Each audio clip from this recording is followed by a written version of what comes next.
Hello, and welcome. It's that time again where we gather around the goat man slash the sheep. Hello, and welcome. It's that time again where we gather around the goat man slash the sheep squatch, and we talk about spooky things. Everybody tap screen, send some hearts, get some people in here. More hearts means more people, means more ghost stories. The guest box is open. Hey, Harry. Harry, I didn't get to respond to your message yet, but I saw that you listened to the Sierra Sounds. I think. I saw the preview. Curious to know what you think of it. Um, Hello there. All right, everybody, tap screen, send some hearts, and let's get this show going. Last night's show was pretty good. We had quite a few people come and hang out with us and tell some pretty crazy stories. Oh, thank you. Lodge? Can't see your. Oh, wait, there it is. Oh, okay, it's a logo. I couldn't see part of it.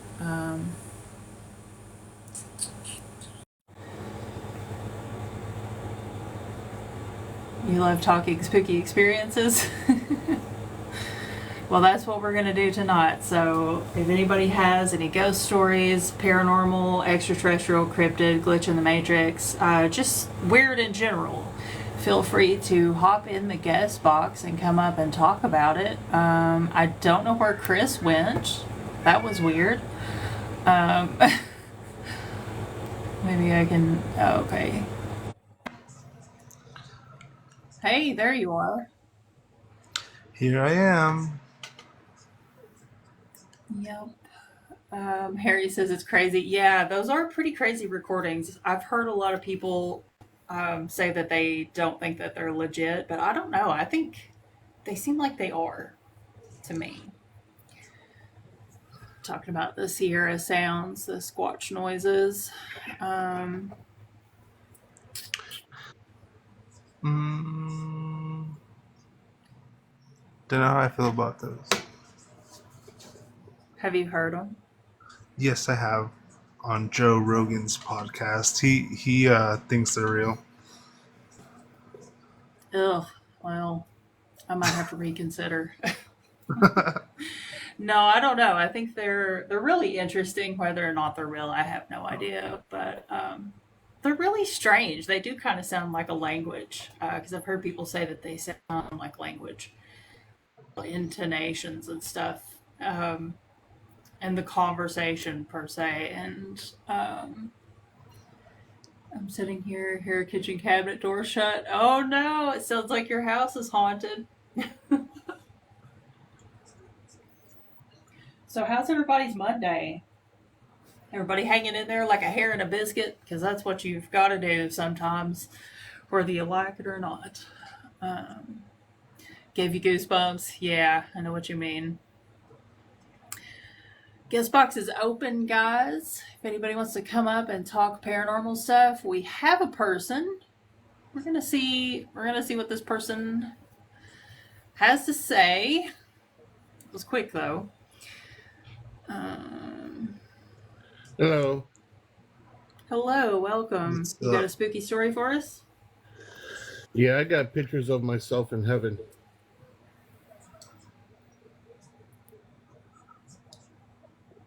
Hmm. Mm. Something happened to me when I was a little kid. do tell. I got abducted, and well, Mendocino County, 1981, California. 50-mile hike from a San Francisco Boys and Girls Club summer camp for kids, and 7 of us were abducted by extraterrestrials. We were taken back in time, and I physically died.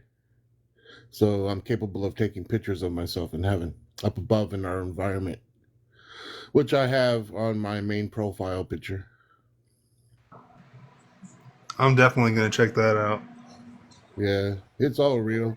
You see, all that white stuff that people go out inside and see up in the sky, you call clouds. It's not really clouds at all. It's what we become after we die. So, yep, got pictures of myself in heaven. I'm a little skeptical, so do you mind if I ask, how did you capture these images? Did you take a camera with you? Well, no, not back in time because I was 11 years old and this was 1981. There were Not past, cameras in 81. yeah.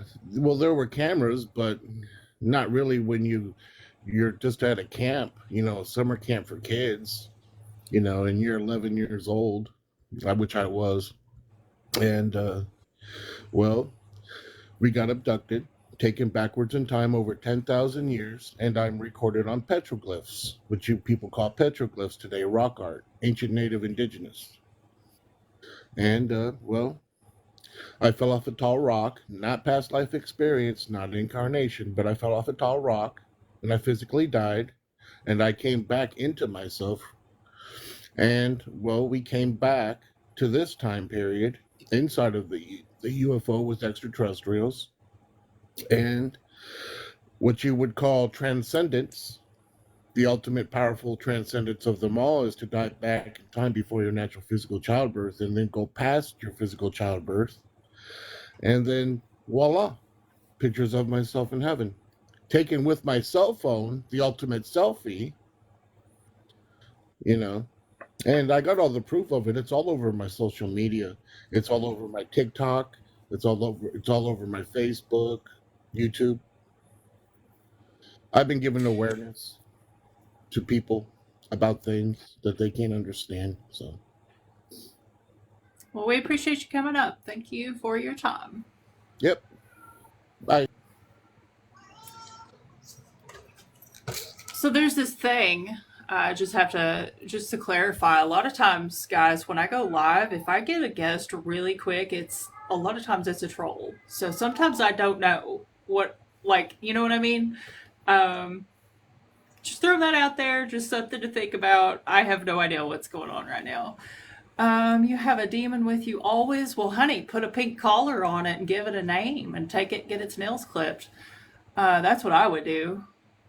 And JR, I saw a minute ago you said that people weren't walking around with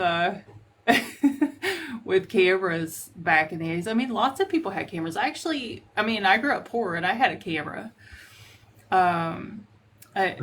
an old film camera. Bahana, yeah, okay. Well, we appreciate your time. Thank you for coming up. That's all I have to say about that. I Looks can't like wait to we've see this got, movie. yeah. Let's see what is up with Kenny Parker. Hello. Hello, welcome. Thank you. How you doing? I am okay. How about you? I'm all right. I'm all You right. got a spooky I like story the for topic. us? I was gonna do a live yesterday about the same topic, and I saw yours, so I stopped by, to get some insights.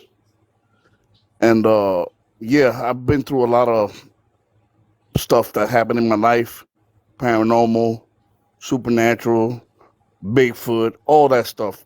I experienced, and people that don't experience it, they don't have no clue or what's really going on.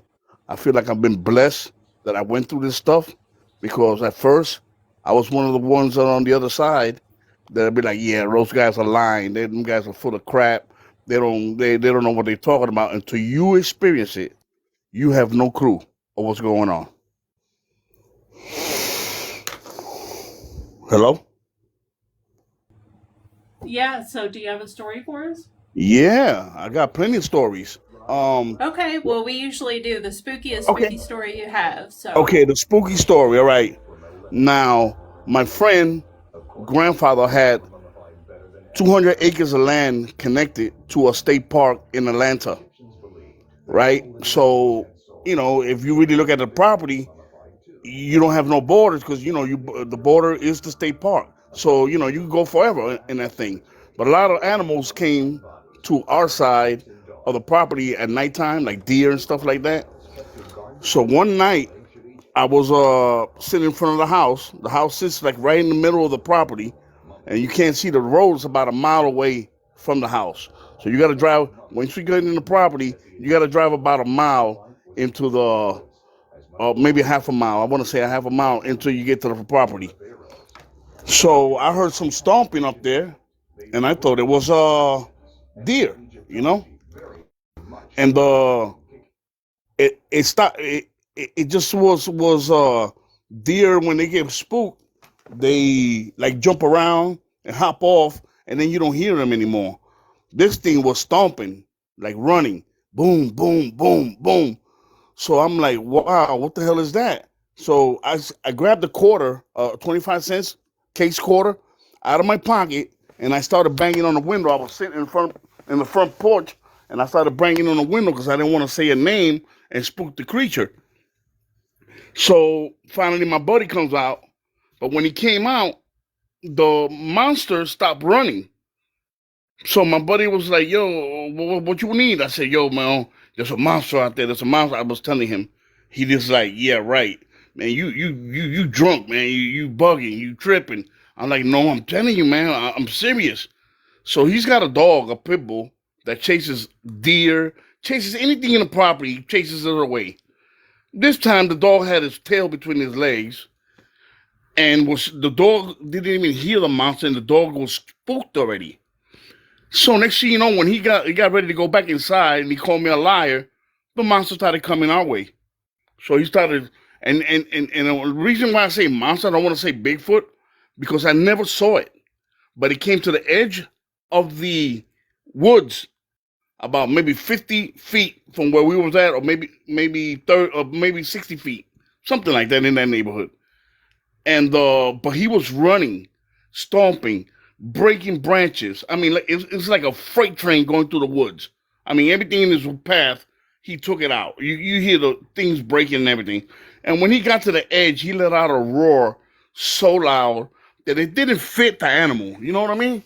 It's like the roar was too intense for what I'm thinking. You know, if it's a Bigfoot, you know, I'm thinking, you know, voice, it ain't that loud, maybe a little bit louder than ours. Man, these guys, man, their voice carries loud, and the roar was so intense that you already knew by the roar that you have to respect that animal, whatever it is out there. It wasn't a roar of a cry for help. It was a roar of letting you know that he means business. So he roared once.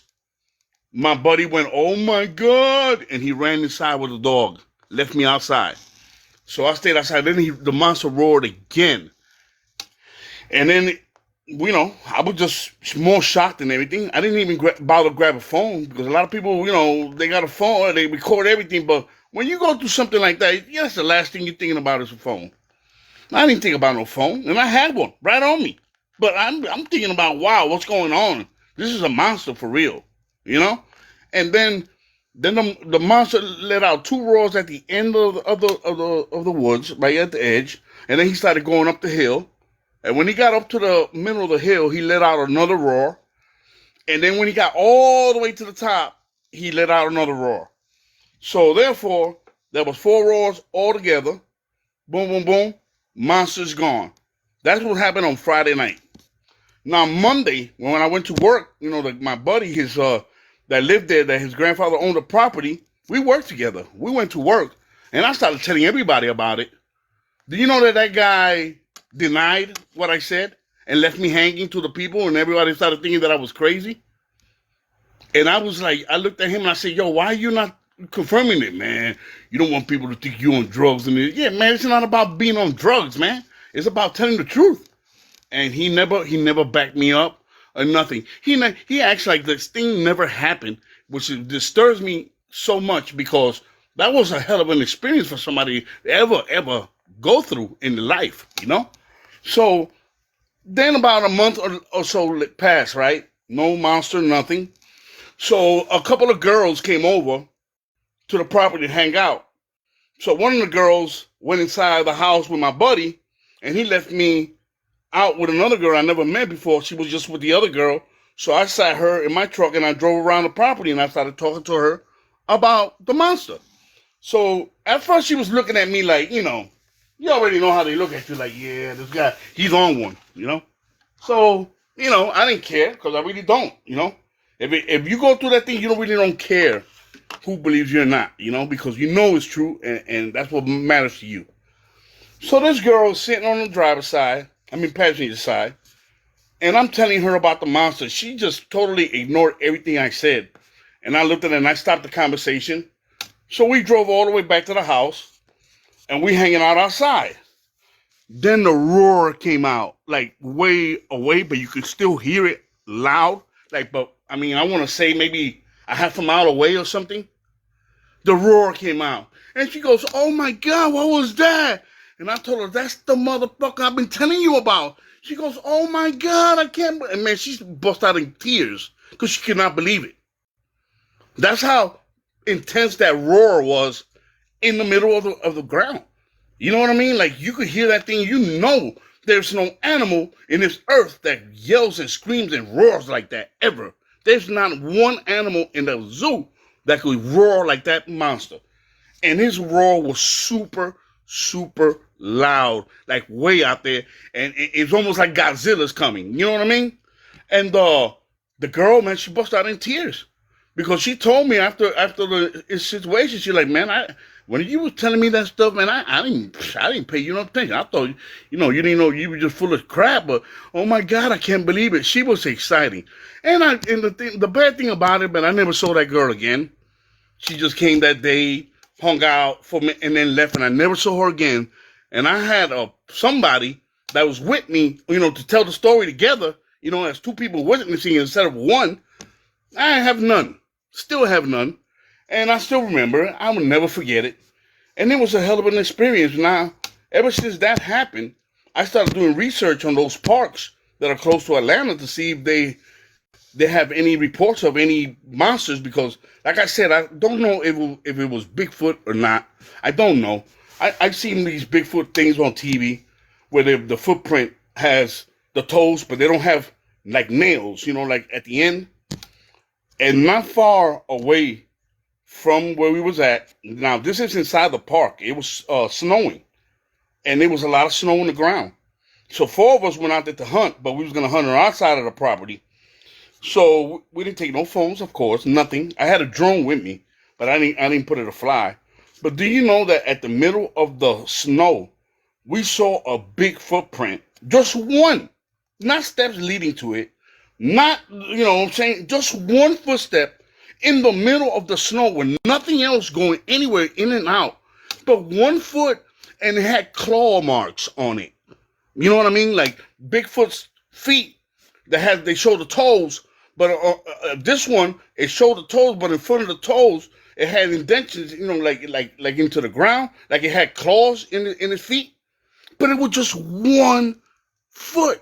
One step. I could not explain. That's paranormal. That's a supernatural. That's something going on interdimensional. I don't know what it was, but what is a 1 footstep doing in the middle of the snow with not a pair of feet, not a destination, nothing, just 1 foot in the snow, no tracks leading to it, all away from it. Explain that one to me.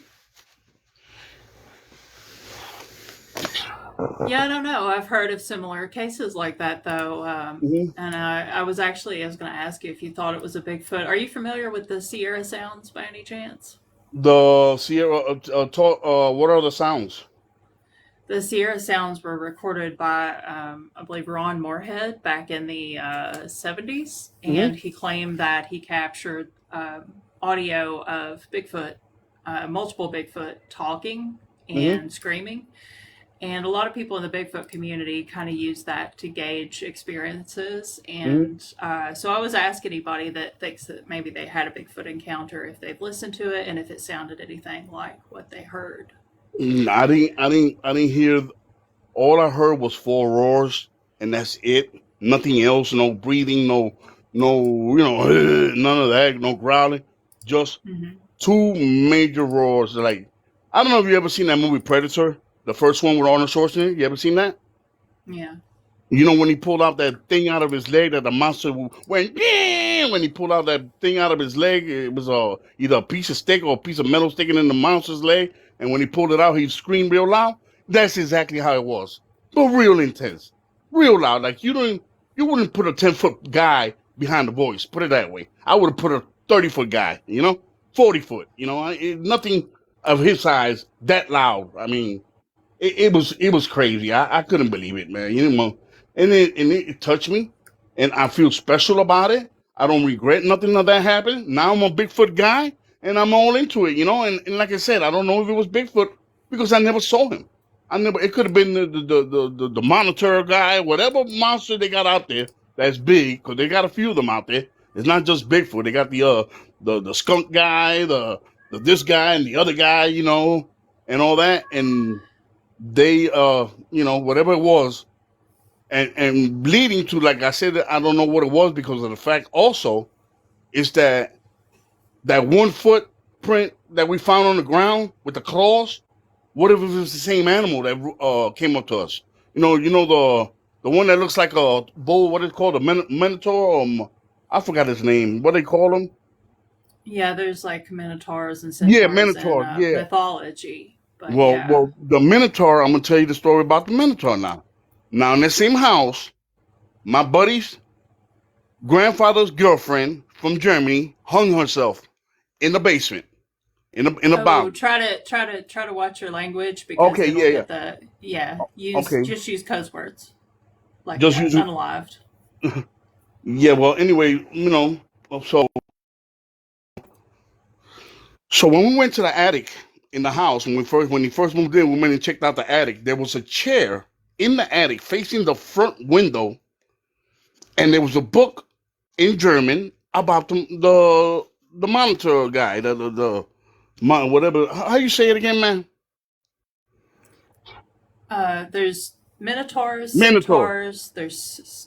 No, this is There's Minotaur. different kinds. Centaurus is the one with the they're different from the Minotaurs.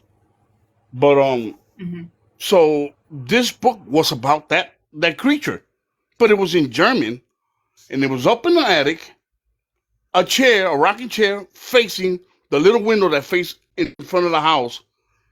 Like somebody sits there and nobody is in the house. The house has been empty, and there's a chair pulled up. We couldn't understand that, but I'm gonna tell you what happened. So we got a ceiling fan. Those fans that air out your whole house. They sit the attic fan. So when the attic fan, you turn it on, the vents open. So every time we go to turn it on, we'll look up to the vent. You know.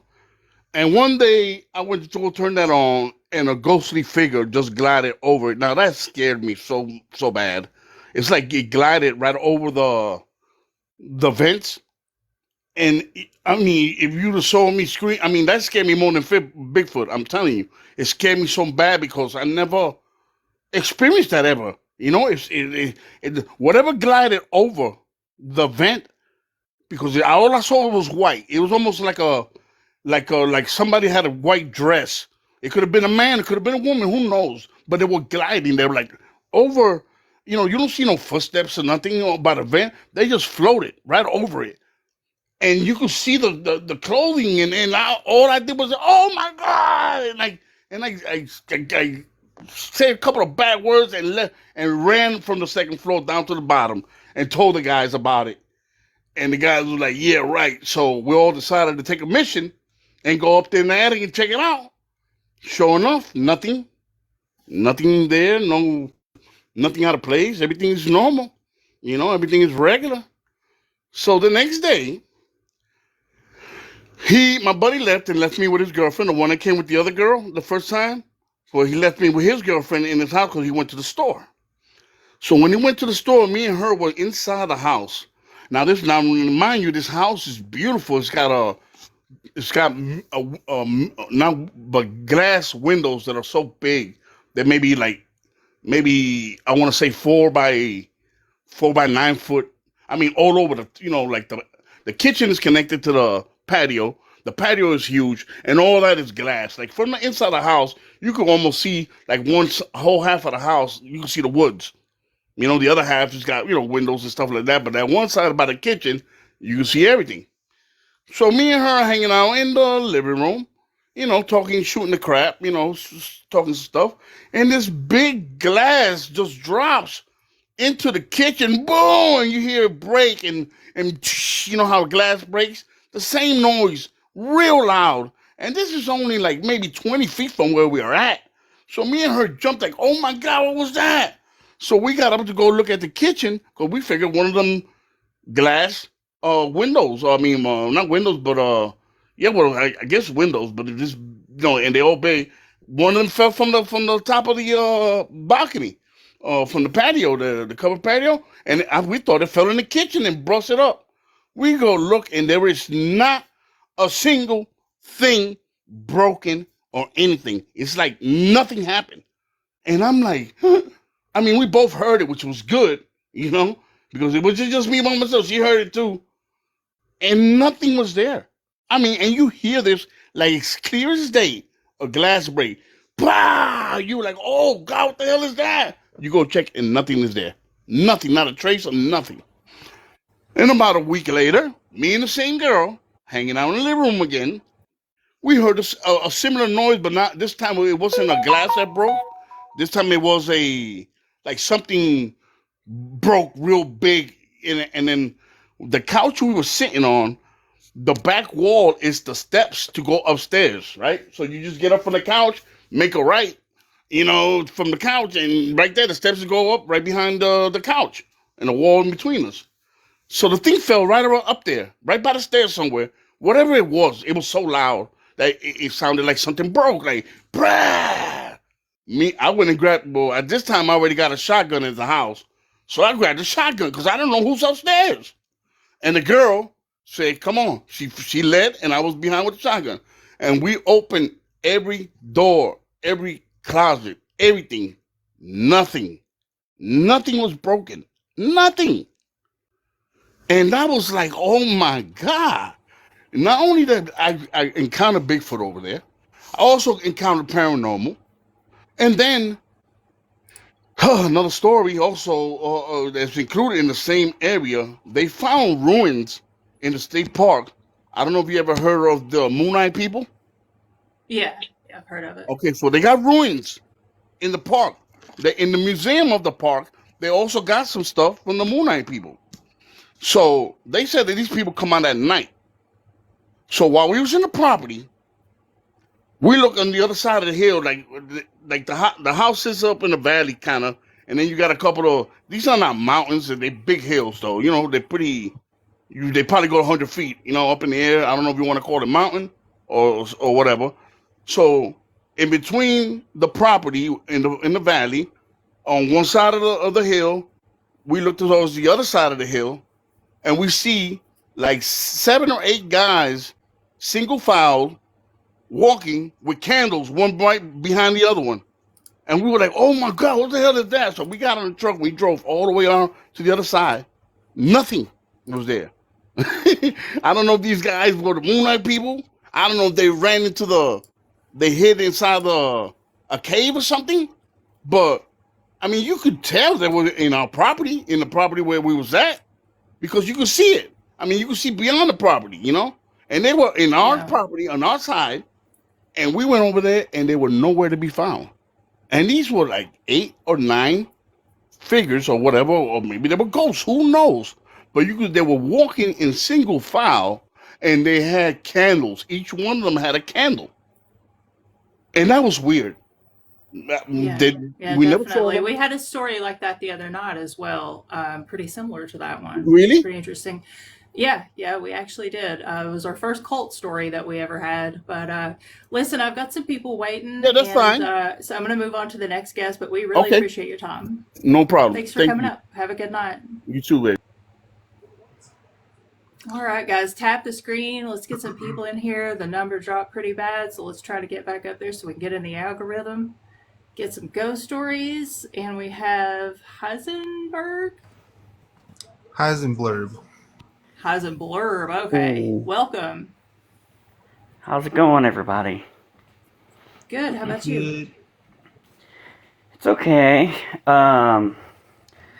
So, I guess I'll jump right into my stories, or however many stories you want to hear.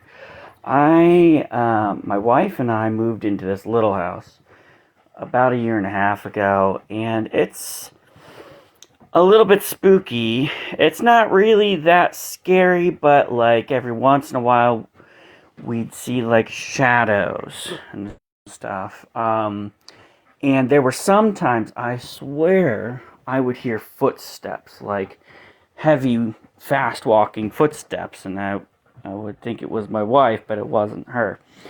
And it's not the way that she walks, so. So we kind of just live with that stuff a little bit.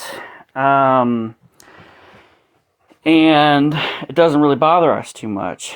But one of the recent things that happened was my wife's in our room, and she comes out of the room and looks at me. She says, "This is really weird. I just heard a knocking from somewhere in the room." And she said that this happened to her twice. So I was like, oh, that's kind of weird. It's just like another one of these spooky things that happens. And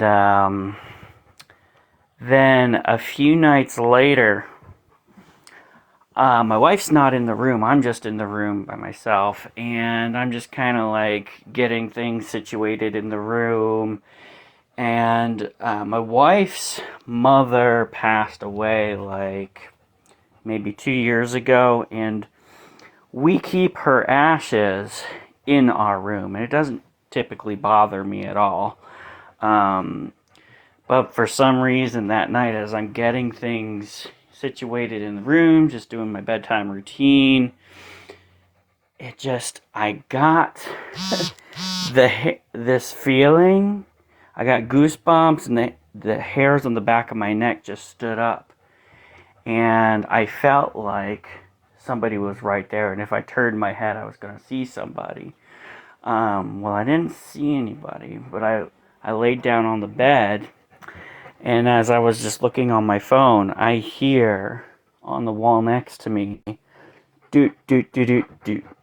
Just like what my wife was telling me she heard. And it just freaked me out so bad, because it was like, it's one thing if somebody tells you this story, but then it's another thing if you actually, in real life, experience it. And it's like, for me, it was freakier than like seeing something, because, you know, hey, maybe ghosts are on replay or something like that. You know, you're just seeing shadows of events or whatever. But that pattern, it's like it had this intelligence behind it, like it was trying to get my attention, and just knowing that there is something in the room with me that I can't see, that is aware of me and deliberately trying to get my attention, it just creeped me out so bad. So I just opened up the door. I just kind of flew out of that room, and my wife was just coming inside. And she was like, "What the heck's going on?" I was like, "I just heard the knocking too." She's like, "Oh my gosh, that's crazy."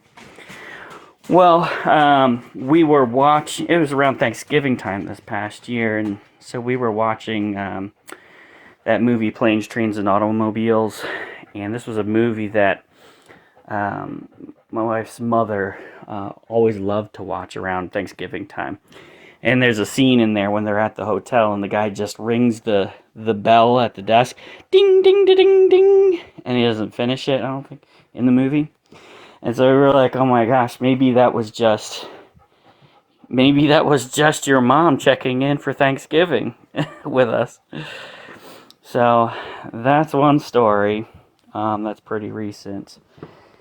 And I have another story about my mom. And my mom, I haven't told this story yet. My mom passed away just this past June.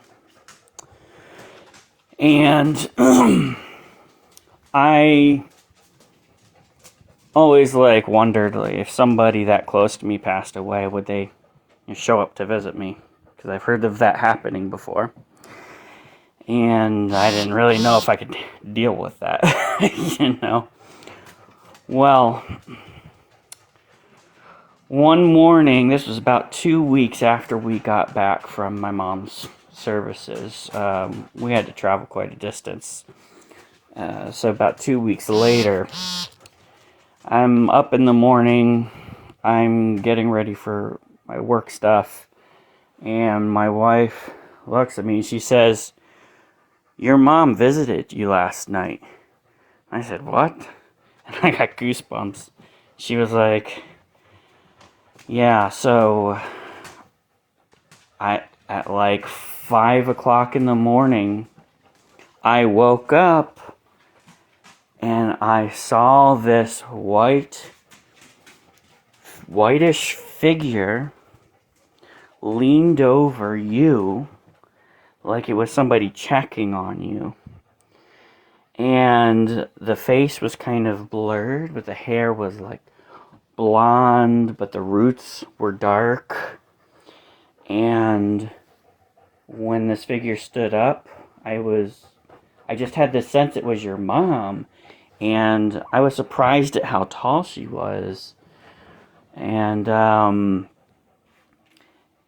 I just said, "It's okay, you can stay, you can visit with your son."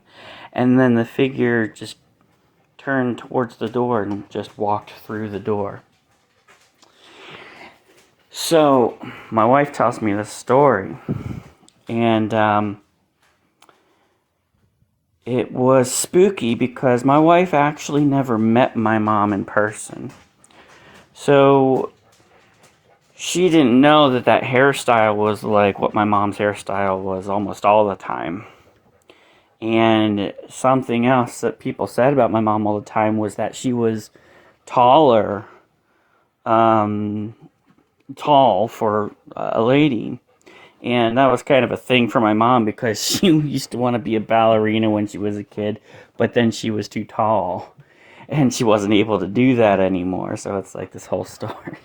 So just being a little bit tall was always this thing for my mom. But my wife had no way of knowing that. She never met my mom or anything like that. But she was able to see that during that visitation and then tell me about it. And then the other thing that happened was once the figure passed through the door, we have this speaker that's connected to our TV through like a headphone wire. And once that figure passed by the TV that's in our room, the speaker made this loud electrical sound. And I can kind of reproduce it because I'm in that same room right now. I don't know if you can hear that buzzing noise. But that's the sound that it was making. Right when the figure, it's almost like it knocked the cable loose and like created static or something. Because,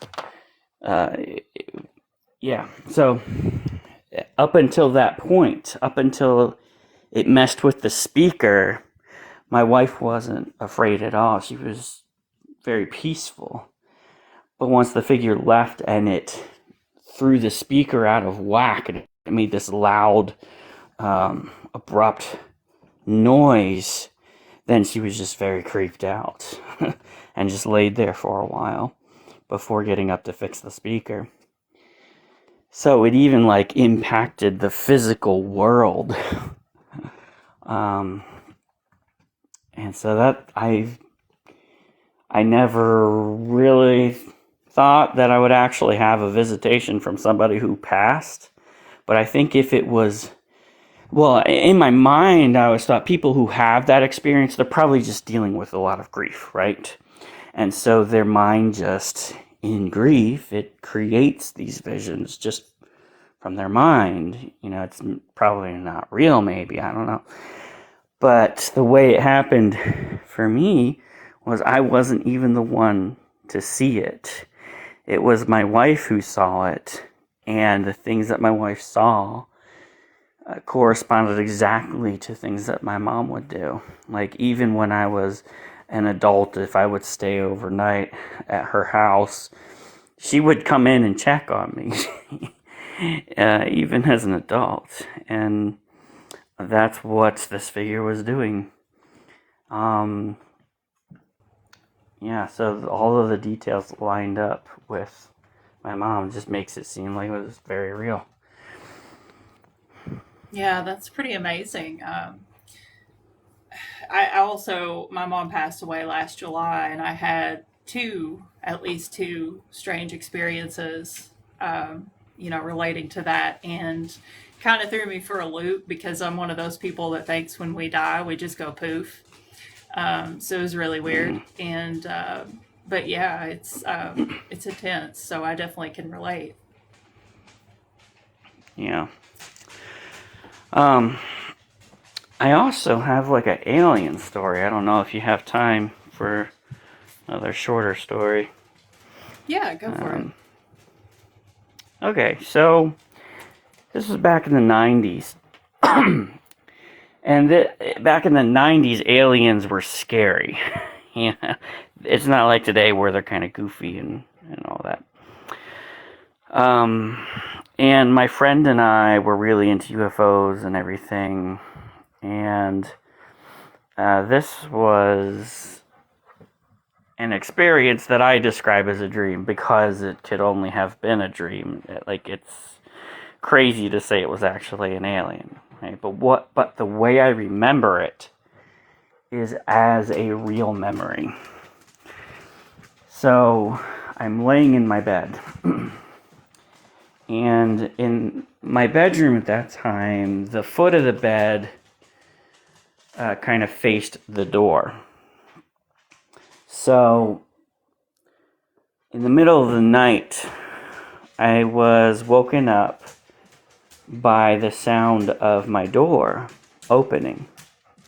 It was just a little creak, like. So I groggily kind of opened my eyes a little bit. And I see at the end of my bed, back against the wall, a classic gray alien with giant black eyes just standing there staring at me, not moving at all, just staring at me with these giant black eyes. And my experience of terror was so real.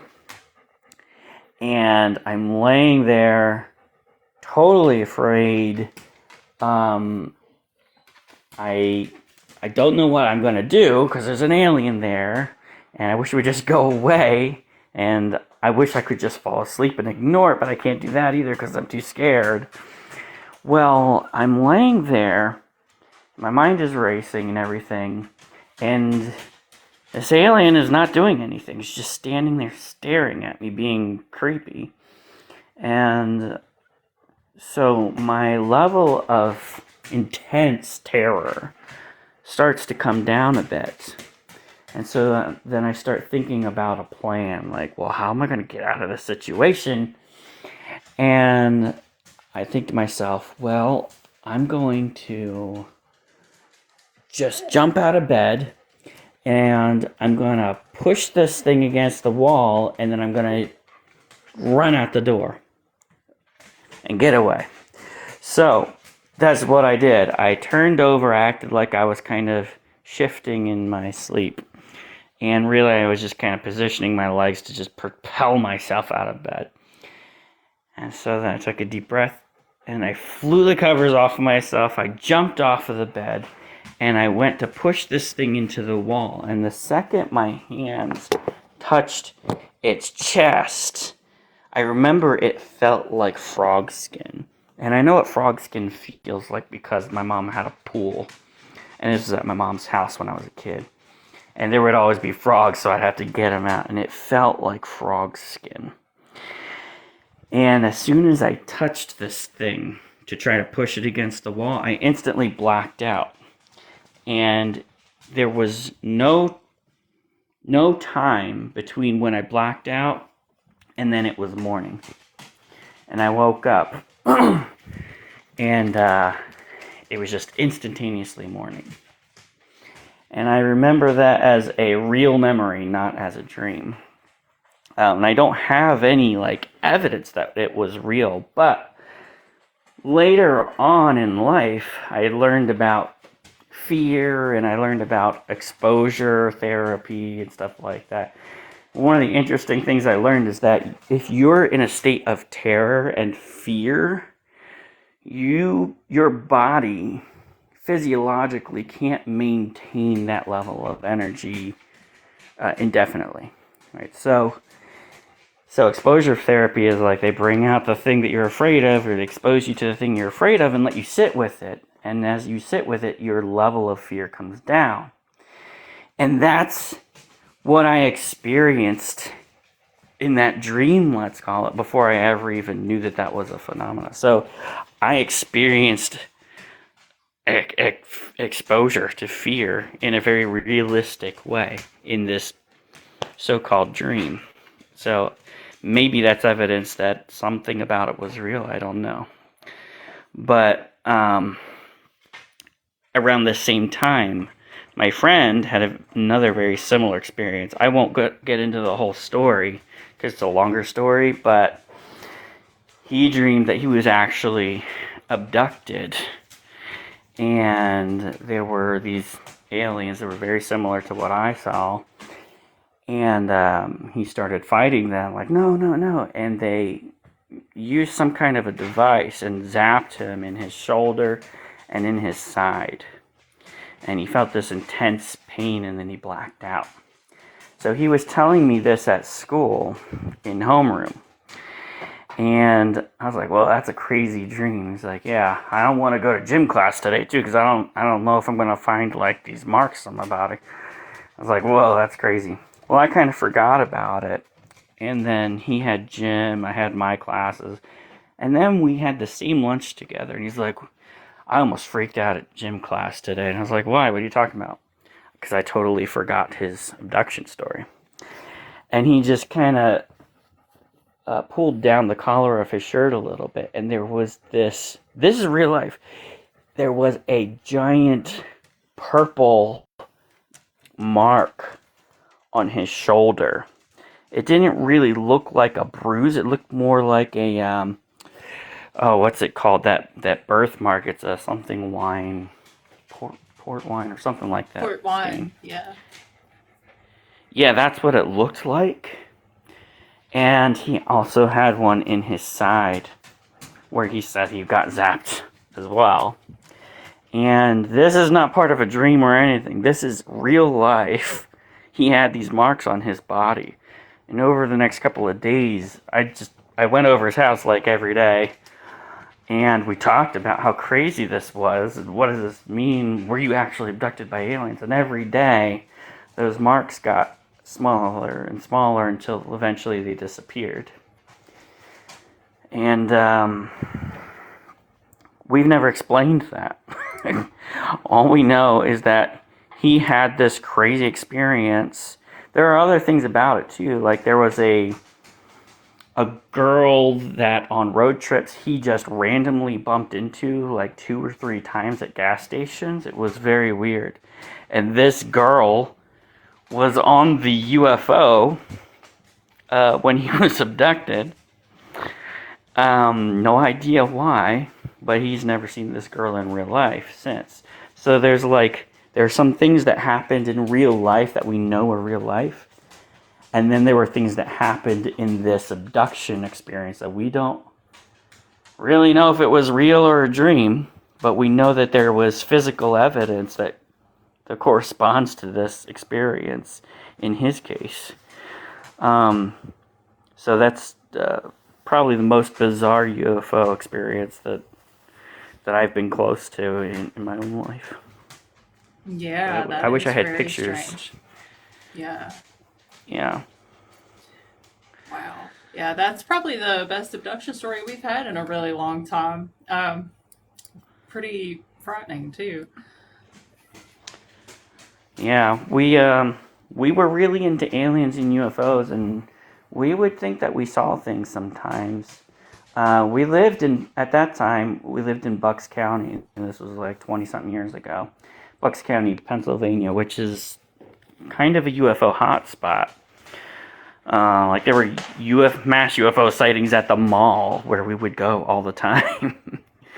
Wow. So it was a thing back then, and people were seeing these things, and for some reason, my friend and I had some very weird alien experiences that were like, I'm going to say it's a dream because I can't bring myself to say that it was a real abduction experience, but the memory is as realistic as any other memories that we have, and Yeah. there's some physical evidence for it as well. I mean, I could tell you about other things that we've seen in the sky and stuff, but for us, it was more than that. We had actual alien visitors, maybe. Yeah, kind of seems like it. Well, we really appreciate you coming up. Thank you so much for sharing your story with us. Hopefully, you'll hang around. We usually have some pretty good stories in here. And later on, if you want to come back, if you think of another one, feel free to hop in the box. But we appreciate you. Yeah, definitely. Thanks. It's a lot of fun. Absolutely. night. Have a good night. Good night.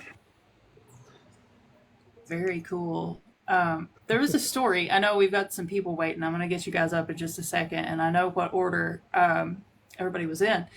There was a story that made me think of, and I cannot remember where I heard this story, but it was like what he mentioned about the girl at the gas station. And I don't remember if it was somebody came on here and told it, or if I heard it somewhere else, like maybe on YouTube or something. But the person kept seeing the same girl over and over out in the desert. No matter how far he drove, he would see her, like every time he'd get off the exit, he would see her at like a gas station or walking alongside the highway. And I cannot remember where I heard that story at, but that reminded me so much of what. I think it was on here. Was it on here? It sounds familiar, real familiar to me, unless I heard the same story somewhere else.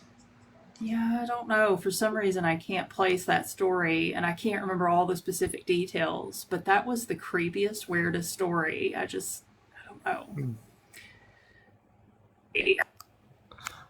Oh, Hey, welcome. hello. Long time no see. I just have Yeah. like a couple quick ones because, I definitely don't want to go into all of them in one night, obviously. So, anyway, back in 2001, I was gifted a graduation gift to go over to England. So, for about a month in the summer, I went over to England and Scotland with my English teacher, another teacher, and another student. And so getting a chance to go over there, there's certain monuments and buildings and whatnot that people tend to attribute to having some type of spiritual activity. Like I got to see Stonehenge, for example. I was at, the Bloody Tower at the Tower of London. I've been to Edinburgh Castle and whatnot. But there's two specific places that stuck out to me that are not necessarily on the list of things that people consider as haunted. One of them was a castle ruin, or at least the remains of a castle by the name of Preston's Tower, which is found in the Cotswolds of England. And the reason that this was significant is because it was kind of in a not very, what's the word I want to use? It wasn't necessarily like a residential area or something like that. Like there was no people around at the time that we were present there. So you have this tower, which is basically like 3-4 stories tall, and it's all done up with the authentic medieval style in the rooms. You go up these really small wooden stairs, and you can see this room that has like the animal pelts on the bed and whatnot. But anyway, so walking down the stairs to that particular tower was unusual because the wind started to pick up and I heard children laughing. The significance of this, again, is the fact that this is a place that's kind of out of the way. There's no residential buildings or anything in this particular area. So what I was hearing was specifically in the tower itself. Yeah, that was one. That was one of them, and then the other one. I guess you could say that this is more anecdotal, but at the same time, it's unusual. So there's this place up in northern Scotland that's called Clavacairns. It's not that far from the battlefield of Culloden in Inverness. So we go there. We had been touring Culloden battlefield at the time. This was, I think we got there about 7 o'clock in the morning. I mean, it was so early in the morning that there was still fog hovering over the battlefield. So we toured that for a couple hours, and it was still kind of like foggy out. But when we got to Clavacairns, which is enclosed in this grove of trees, and it's a burial site, so you have these stone cairns, like the ancient Celts essentially buried their deceased people in these stone monuments. And then in between each of these monuments was a standing stone that had the Pictish Wirral and Ogham alphabet on it.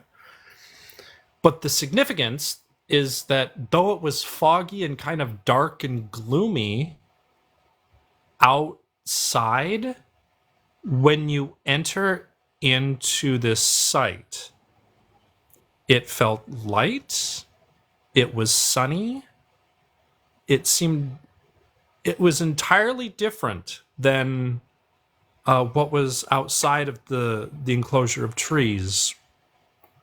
There was just something light, airy, cheerful, just, I don't know, it was bizarre, but that's something that I remembered very distinctly, like enough so that I managed to take a small stone from Clavacairns and brought it over, and I still have it. This is before 2001, September 9th. So customs were a little bit more lax on what you could bring over. But yeah, that was a peculiar situation. Both the laughing children in the ancient tower, and then, the more happy, cheerful aura of this ancient Celtic burial site. Just thought I'd throw that out there. That's really cool. I'd love to go on a trip like that. Mm-hmm. Yeah. You should. That's if you ever get a chance to go really overseas. Cool. Yeah. But yeah. I've actually been thinking recently about possibly moving to Scotland because I don't know, it just seems like where I probably need to be. So yeah, you've got to would check really it love out. to do that. They have so many, the landscape over there and like the castles pictures don't and do the it justice. is pretty amazing. If you get a chance to actually see it in person, it's just breathtaking. And I'm considering moving over to Ireland for a very similar reason. Aside from, But yeah. Very cool. Well, we appreciate you. Thanks for coming up, and always good to see you here in the chat at night. Go ahead and knock me down. Alrighty, I got you. Good night, Druid. Very cool. Let's see. It's yodel time. My cat's yodeling. Wonder where Cat Mama is. She's not here, is she? No, somebody stole her profile picture. It was JR, wasn't it? He had they had like a similar cat picture. Yeah, and I thought it was her. I did for a second too. I was like, wait, is that Cat Mama? But it's obviously it wasn't. An imposter. Yeah.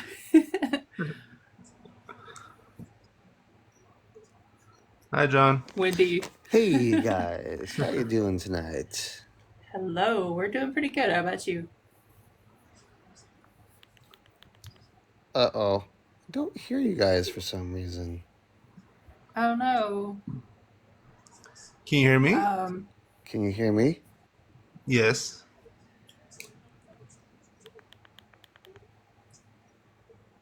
Hello?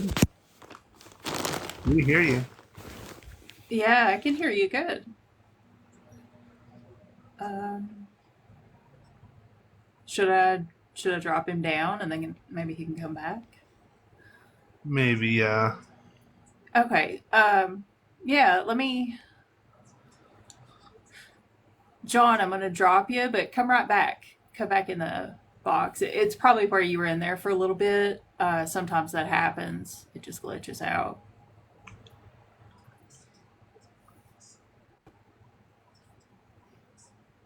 Hey. Hello, can you hear me? Yeah. I don't hear you at all, but I'll just tell my story. It's okay. Okay.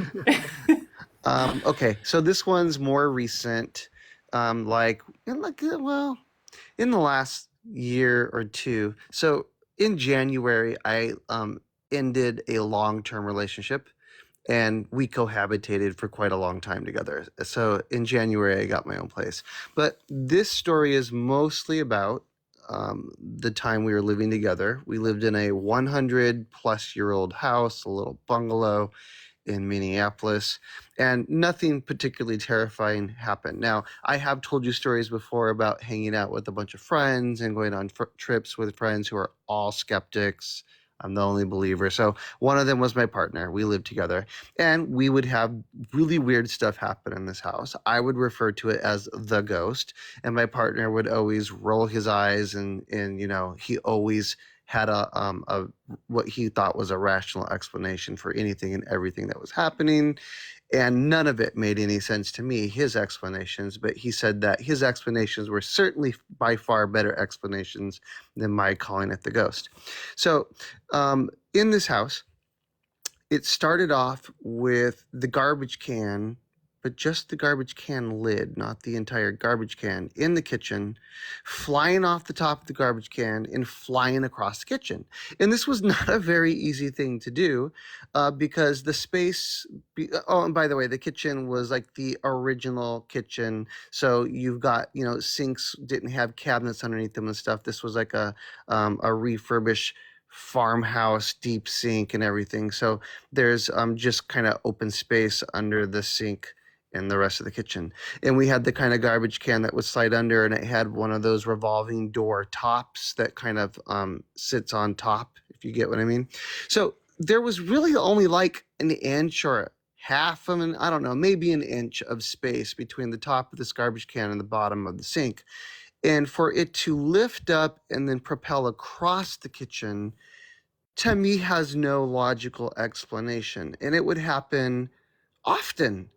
Oftentimes when I was watching TV in the living room, it would happen. Or if I was in the back bedroom working or something. And it would always be quite loud when it would occur. And my partner was not often home for a lot of it, but my partner theorized that there was gas building up in the garbage can, and the gas would build up and kind of like a soda bottle, project the lid off of the garbage can and send it shooting across the kitchen. And I would say to him, this theory makes no sense to me. I don't know what would be building up gas in the garbage can. Plus, this isn't an airtight container. This is a revolving door, a swinging door in this garbage can. This just does not make sense. But again, he would always say, well, your explanation makes no sense, that it's a ghost. And this was just one of the things going on in the house. Sometimes I would sleep in the guest bedroom, which was a bedroom down in the basement. And it didn't have a real window. It didn't have an egress window. It just had like one of those tiny little glass squares. If you're familiar with basements, a lot of them will just have windows that don't open. And if you were up in the backyard where it was facing, of course, there was like a, dirt dug out where that window should be. But I mean, we're talking a tiny little sliver of a glass window.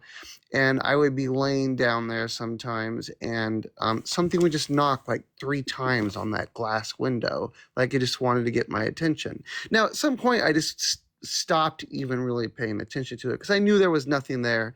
I knew there was nobody there. I knew that me asking, what do you want? Because I would ask this when it would throw the garbage can across the kitchen. Like, I'm not going to get an answer. So at some point, you just kind of shrug it off and you get used to it. The other things that would happen in this house is the lights would come on and off, in particular the ceiling light and the fan in the master bedroom. And sometimes the fan would come on, sometimes the speed would increase while you're in there, sometimes the light would come on when we had the light off. And this would happen quite frequently, and this would happen with him present often. And so he had this theory that someone else in the neighborhood had the same remote control lights that we had. So he spent a few $100s having a handyman come out and reprogram all the fans and lights throughout the entire house with all the different remote controls in each room, and he thought that would fix the problem. And of course it didn't. The lights would still come on randomly when we were sleeping in bed or he was sleeping, or the fan would suddenly come on full blast for no reason. And this would happen even when guests were in the house. We'd be talking and the lights would come on. And of course, he always just insisted, well, it's faulty wiring or somebody in the neighborhood has the same remote control setting. To me, a rather outlandish explanation considering everything else going on, but he stuck to his guns on that. So I would always talk about the ghost. He would talk about how he did. Years go by, we end up deciding to amicably part ways. So I move into my new place in January here. And slowly, there was still some stuff left at the house.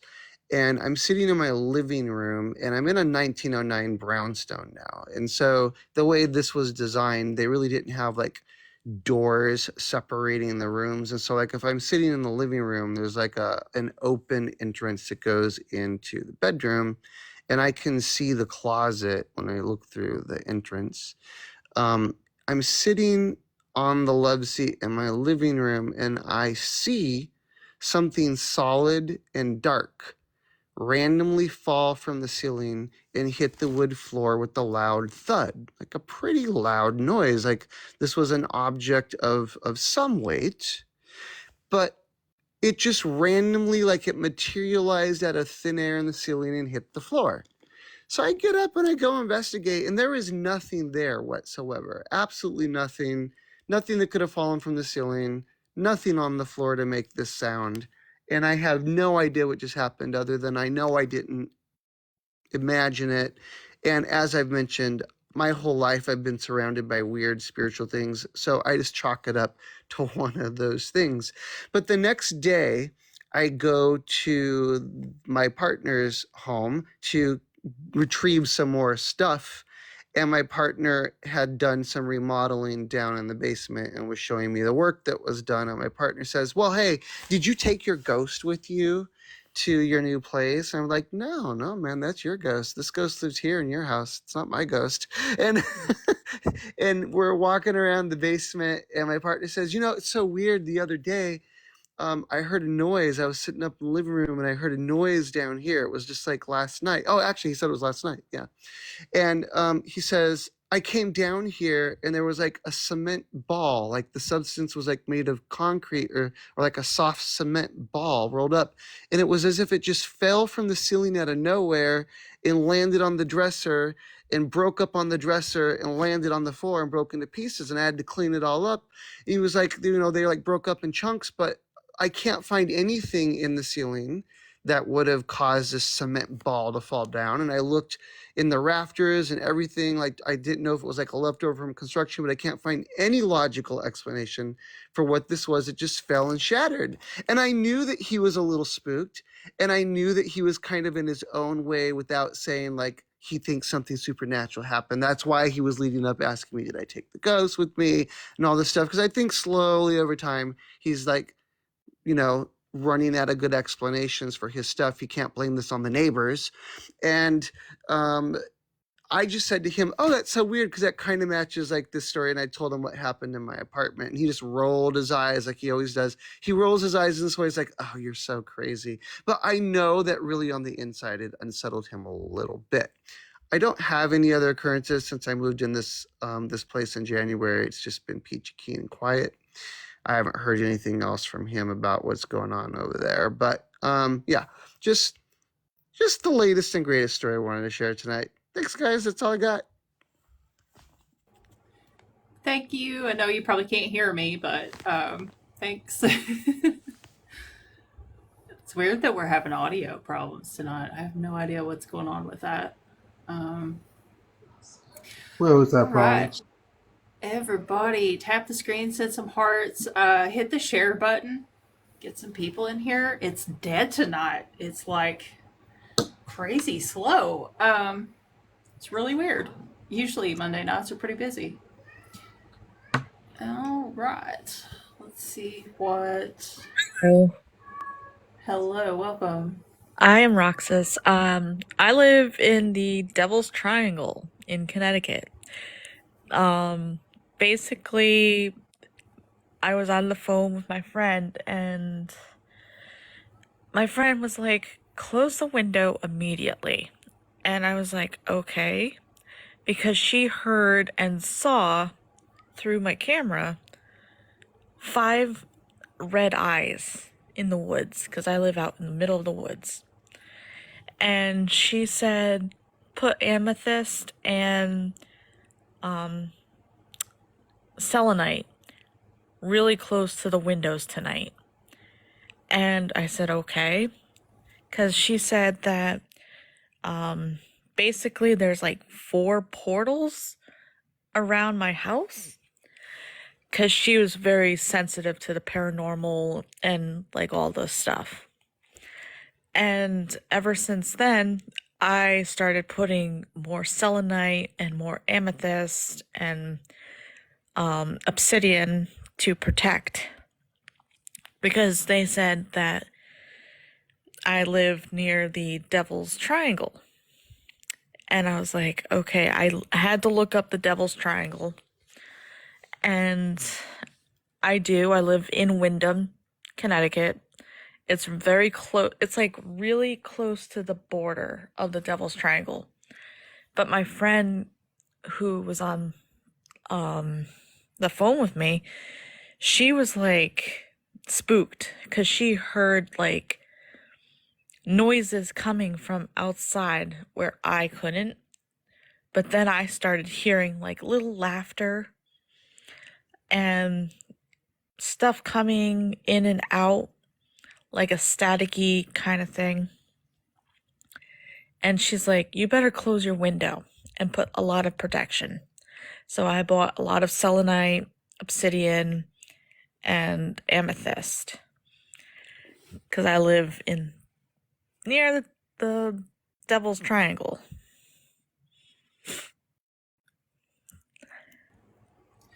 So, do you have like, do you have specific activity like Bigfoot, Squatch of any kind, or No, aliens? just red eyes. My friend says red eyes. There's like 5 pairs of red eyes. And just like grunting sounds. So I'm like, That's okay. really weird. Yeah.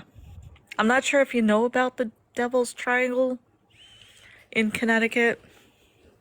There's another I don't name think for I'm it. familiar with that. No. Yeah, my friend told me about it. I had to look it up. And it's like the Bermuda Triangle of Connecticut because of all the weird things. There's like weird creatures in this area and a lot of paranormal stuff. I walk by this one house, it gives me the EBGBs. Like, I have to walk quick to this house because I feel like a dark presence is in it. It's an abandoned house in the woods. And it just gives me the creeps. Yeah, anytime you come across an abandoned house in the woods, there's And it's just like something 3 houses inherently up from ominous me. about that. Yeah. Very strange. Well, we appreciate you coming Yeah. up. We appreciate you sharing your story. Hopefully, you hang out with us and listen Thank to you. some stories tonight. Thanks. Yep. All right. Tully, I got your text. I didn't get to see it. It just kind of flashed on the screen real quick, but I saw part of it. Large Tales. Well, hello, Hey, everyone. hey, welcome. So I was reading comments earlier, and Windy B, she was asking for a scary story. So one kind of comes to mind for actual really scary one, and It's not my story though. It's my friend who was a cop, a tribal policeman in Browning, Montana. So he must have been in about a year at the time.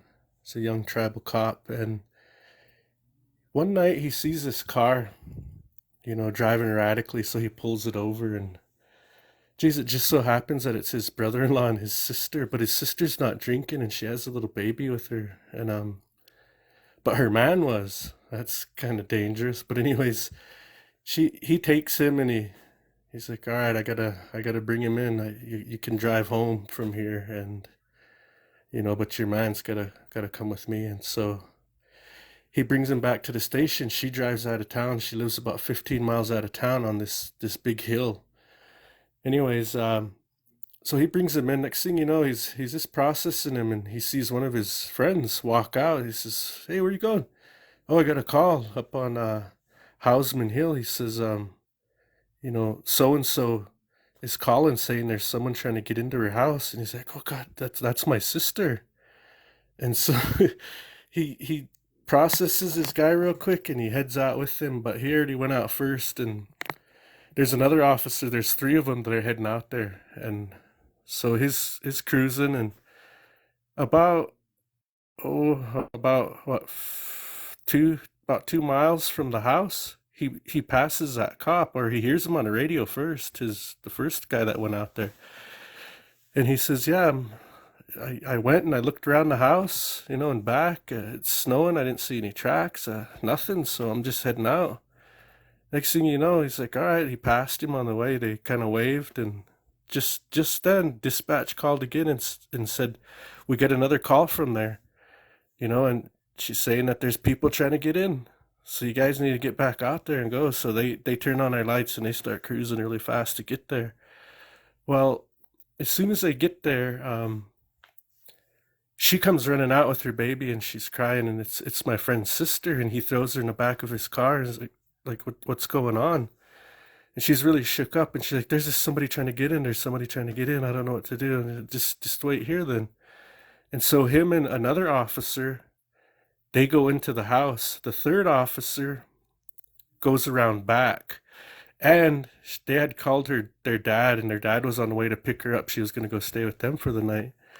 Well, they seen his lights coming. He was almost there, so they broke off, and two of them searched inside, and one went around back. And as they were inside searching, they're checking behind curtains. They found a couple crawl spaces they were shining around, and they were looking everywhere. All closets, every room, stuff like that. And this house is a big old like log house, and it was just being rented by his sister, but it's an old kind of spooky log house that's up on this windswept hill, right? And so anyways, they search, there's nothing there, and they're just getting ready to walk out, and all of a sudden they hear all that banging, and there's just a bunch of banging on that back wall. It's just banging and banging. That would be like the east wall. There was a bunch of banging on the outside. So they go running out, and that other cop comes out. He meets him on the front, and he says, "Hey man, did you see anything back there? Because we heard a lot of banging in there. Like there's somebody out back." He's like, "No man, I've been there the whole time. There's no banging there. There's nobody there. Like I can't see anybody. The only tracks there are ours, mine. Like there's nobody that was even here." And so they go back to the car where his sister's at, and their dad had showed up by then, and he says, "Well, I'm going to take her in. I'm going to take her in, but why don't you go lock that door?" And he says, "Oh, like, I don't want to go in there." He says, "Yeah, you got to go lock that door." And he asked his partner that went and searched it with him. And, he heard the banging too. He's like, "Hey, man, you come with me?" He's like, "Oh, no, I ain't going back in there, man, no." And he says, "Well, I tell you what, I'll stand by the entrance, and you can walk in there and lock that door, because there's about a 30-foot stretch of like an enclosed entryway, and then you have to go to the whole opposite end of that to actually get into the front door of the house, and it's all dark down that hallway." And so he has to go in there, and he's walking, making his way down. His buddy's at the front door kind of watching him, and he gets to the end, and it's a padlock. It's not like a regular lock. Anyways, it's a padlock, and he's like, "Oh God," he doesn't see the padlock on the door. And so he peeks his head inside and he realizes that it's on the little tiny bench by the door. So he grabs that padlock and he's just going to close that door. He's got that latch on it. He's just getting ready to put the padlock on, and that door rips open all by itself, just violently too. He gets so scared, he draws his pistol, just out of habit, I guess, but he draws his pistol. There's really nothing he could do about it. Can't shoot a ghost, but either way, he draws his pistol. And he kind of calms down, and he reaches in and he grabs that door, and then he puts the padlock on it. As soon as he locks it, there's a big old bang from the inside of that door, like something just hit it really hard. And so he starts running. He's spooked, so he starts running out that long hallway. And as he's running down that long hallway, he can hear footsteps right behind him, just like chasing him. And so he gets out that front door. As soon as he clears that front door, the door slams. It slams shut behind him. And they're all kind of spooked and everything, like, oh my God, let's just go. And so the cop that was out back, he heads out in the front, his leading him. Then his dad and his sister, they're heading out. Then his buddy that was with him is right ahead of him, and he's last. So as he's cruising away from there, about so far out, his radio starts acting weird. His XM satellite radio, listening to music, it starts glitching, like glitching out, just coming in and out, cutting out. So he calls over to the radio to the guy ahead of him. He says, "Hey, is your radio acting funny?" It's like, "Mine keeps cutting out and it's acting weird." He says, "No, there's nothing wrong." He says, "Oh, I just wanted to see if you had service. Maybe I was running out of service or something." Well, as soon as he hung up or clicked off the mic, he heard banging. There was banging on his cage in the back of his car, but there was nobody in there with him.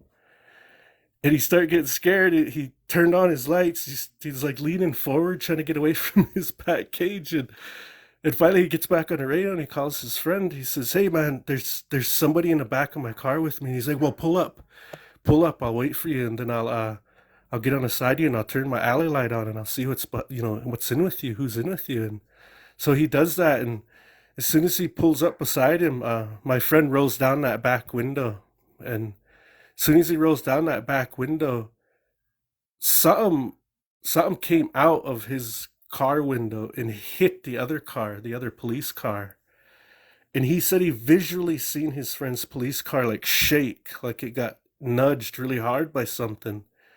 And him and his friend, they both just, from that point, they just start speeding, getting the hell out of there. They're going like 70 while all this is happening. They're going about 70 at night.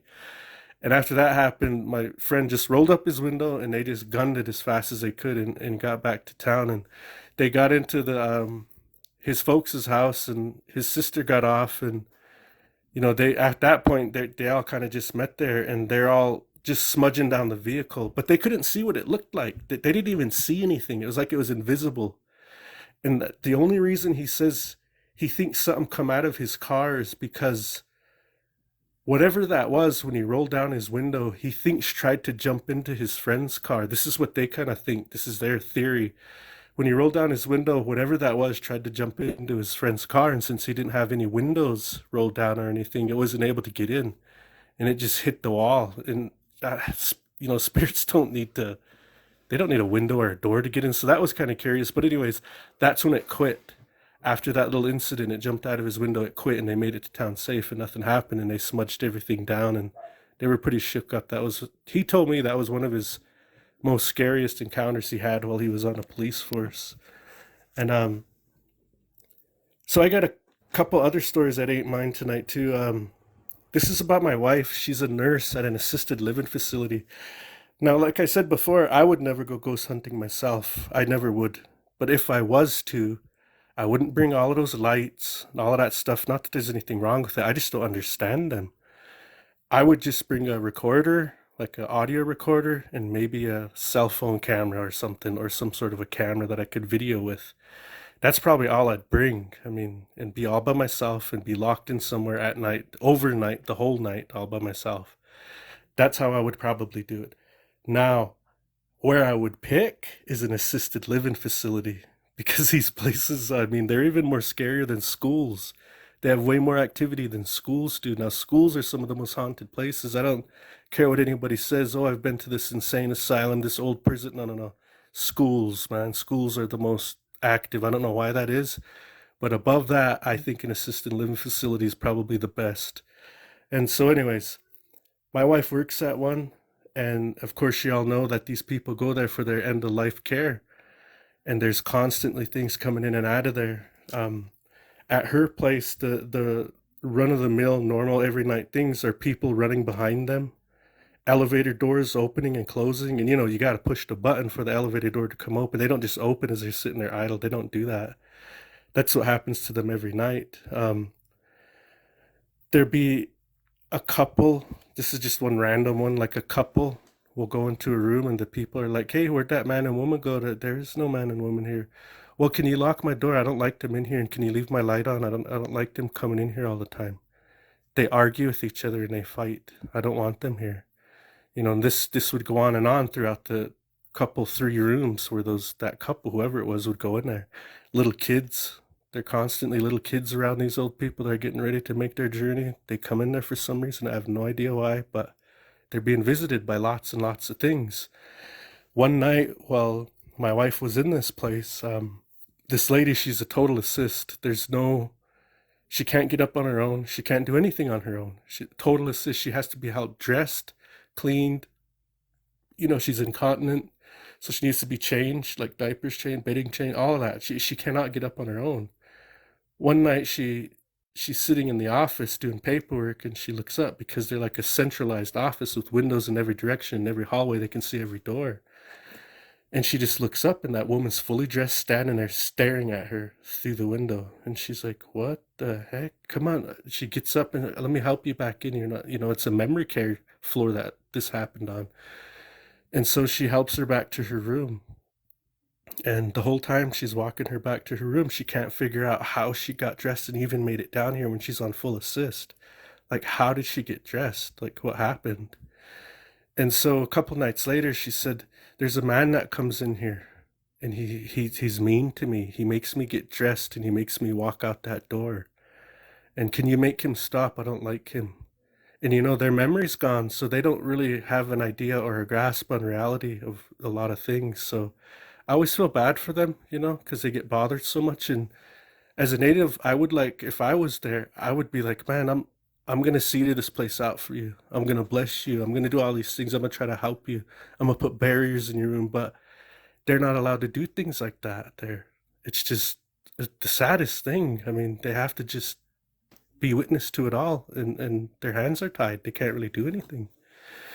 Well, anyways, her and her one patient, she gets really close to these patients, and it's kind of a thing, an unwritten rule that nobody does, right? They try not to get too attached to these people, but my wife can't help it. She's such a loving, caring person. She really respects her elders, just like most natives do. We're all really about our elders, and that's how she treats them, like that.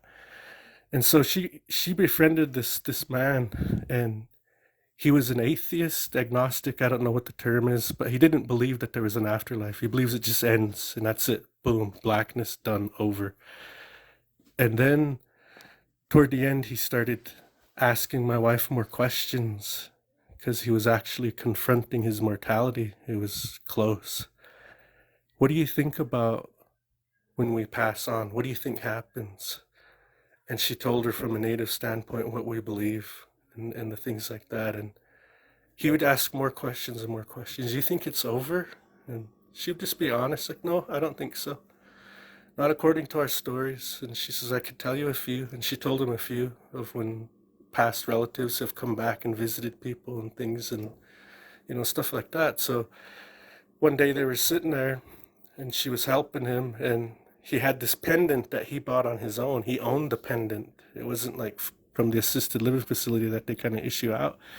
It was like theirs, but it was his own, and he could page the nurses with it. So it was his very own pendant, and he would always use it to call her and everything. Well, as they were visiting, he told her, he says, I tell you what, when I go, I'll find out a way to tell you that I made it over and that it's okay if that's what happens. Okay? And she's all right. Well, yeah, that'll work. And if I go before you, I'll do the same. She told him, so they kind of had this little agreement, and it wasn't long. He passed, and she was there that night when he passed, and she'd come home sad, and have to hold her a lot and kind of reassure her that she's doing a good job, and it's not her fault, and it's just their time, things like that. So she said, I couldn't. Me and the other nurse, we put him in there in his because they have to help the coroner and whoever else comes and get his body moved out of the facility. And when they did, they forgot to take that pendant off of him. It stayed on him.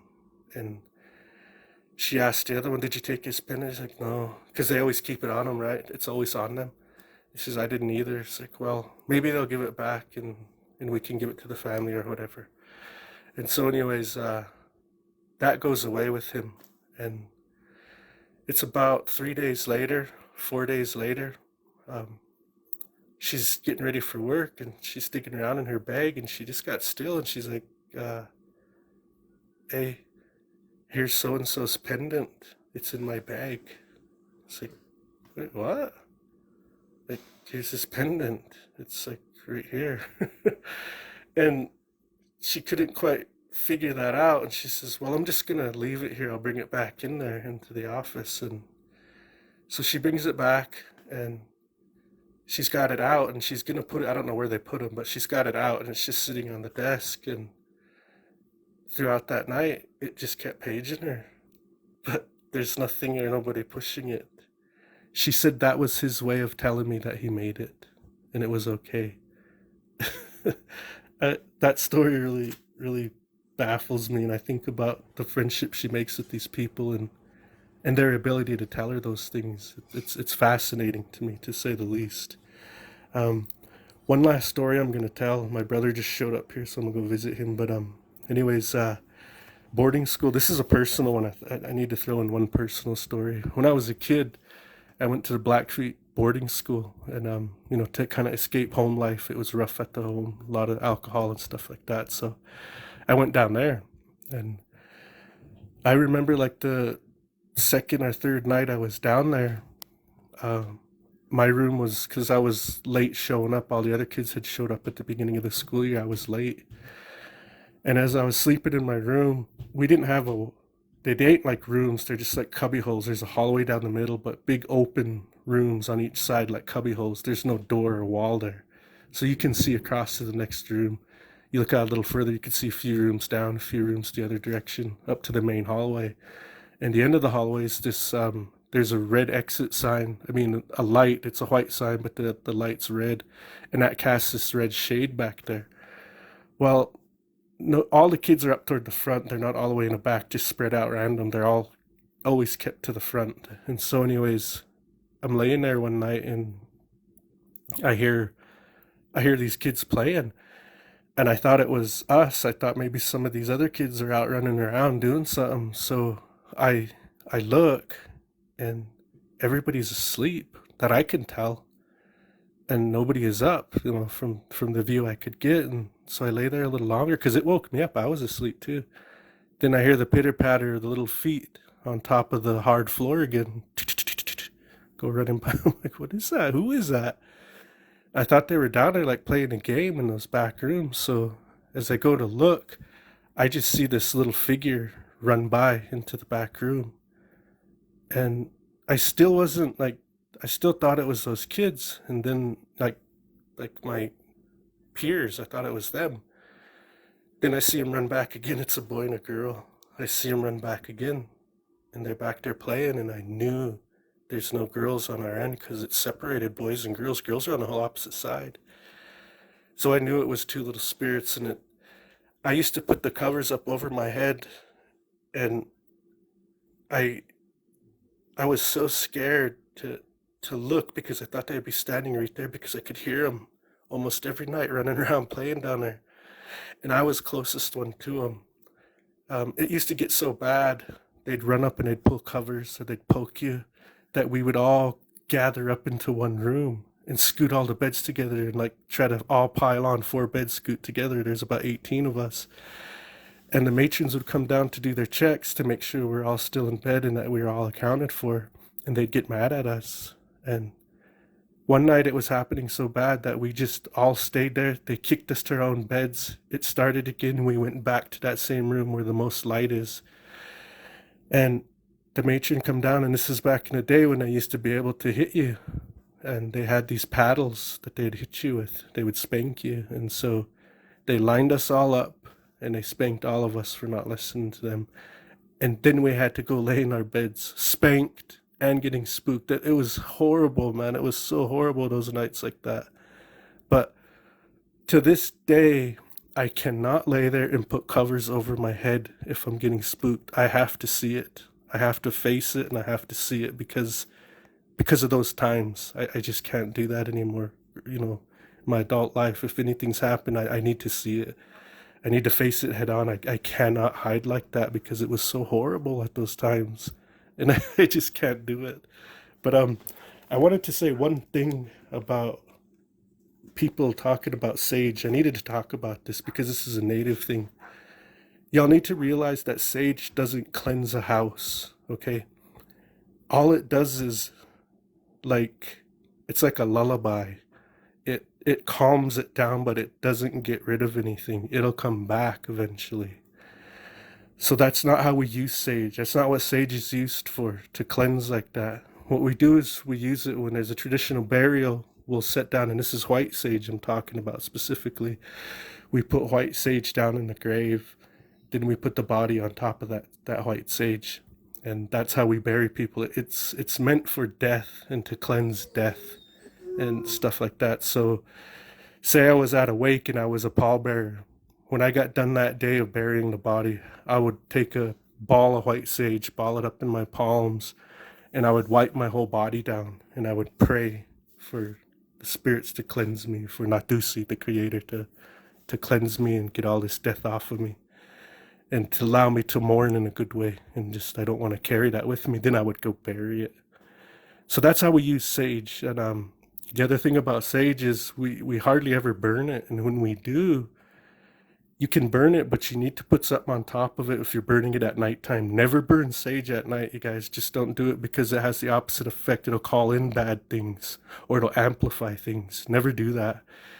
Just make sure if you're burning it at night, you put either sweetgrass on it, cedar, juniper, tobacco, or ghost smudge.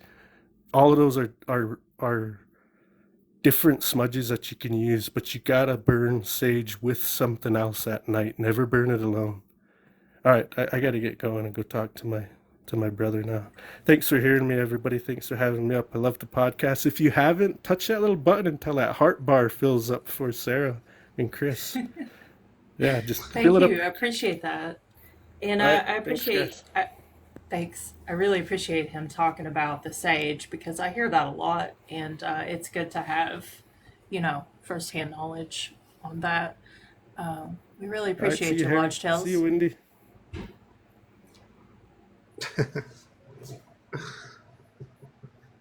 I don't know if he was. Yeah. Okay.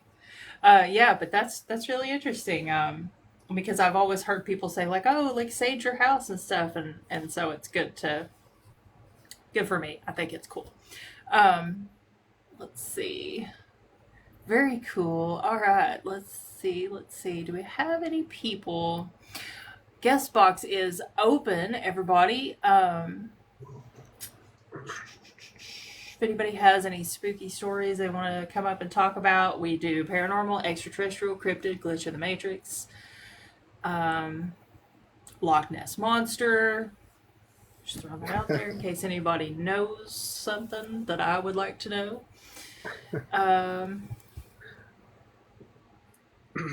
I think Ali had a story. Yeah, Ali was in the box last night. And we were like, I don't know, like an hour over or something like that. And I was just, oh God, I was so tired. I couldn't even think. I was like, I need to go to bed. Everybody tap the screen, send some hearts, hit the share button, comment, interact, get some people in here. It's early and it's so slow tonight. I think it's the warm weather. That's got to be what's going on. Is people are doing things outside instead of on TikTok these days. Hi, everyone. Hello. Hey. Hello.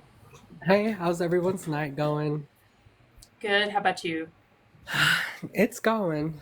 I had a lot of chores, trying to catch up on stuff, and to be honest, I didn't even scratch the surface. Something happened. I had a nap. So, I hate when that happens. I know. I was just like contemplating. I was looking at myself. I was like, what am I doing? Like, if all these cryptids could come in, I'd pay them. I'd pay them to clean up the house and do everything. Yeah, exactly. Well, I wanted to hop on and give you an update about the family with the dream walking child. And everything seems to be quite normal right now.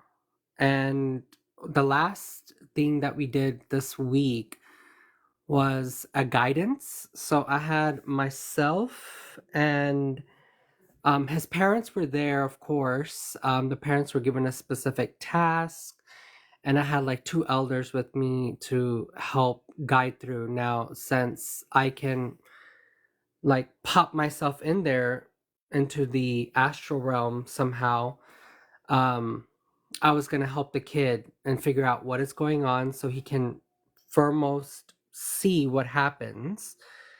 Um, you know, what happens when, you go into the astral realm, and I wanted to see what he saw. So basically, they knocked us both out. We were both knocked out in the living room. Parents were given a task: stay in the circle, keep keep the candle lit, and that is that. That was their task. The whole process was probably like maybe 5 minutes, according to the mom and dad. So the family, I mean, we all became friends at this time. So in that dream state, like the kid and I, we basically saw our bodies. We saw the outer body experience. And then I wanted to know what he saw. I wanted to know what is bothering him, right? What is coming after him. And he was like, that's my friend. And beyond the circle, down the hall, there was this figure, and I was like, that's not your friend.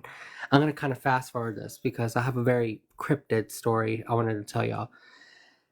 All in all, I gave him basically a lecture, almost like, and it's hard to remember these things, but I kind of like give him a lecture right there. And I told him, I was like, this is what you need to do. This is, if you ever come into this astral realm, you do not make friends. You do not talk to nobody. You stay near your body. You keep a nice trail, go where you like, step where you step, and then come back, and so on and so forth.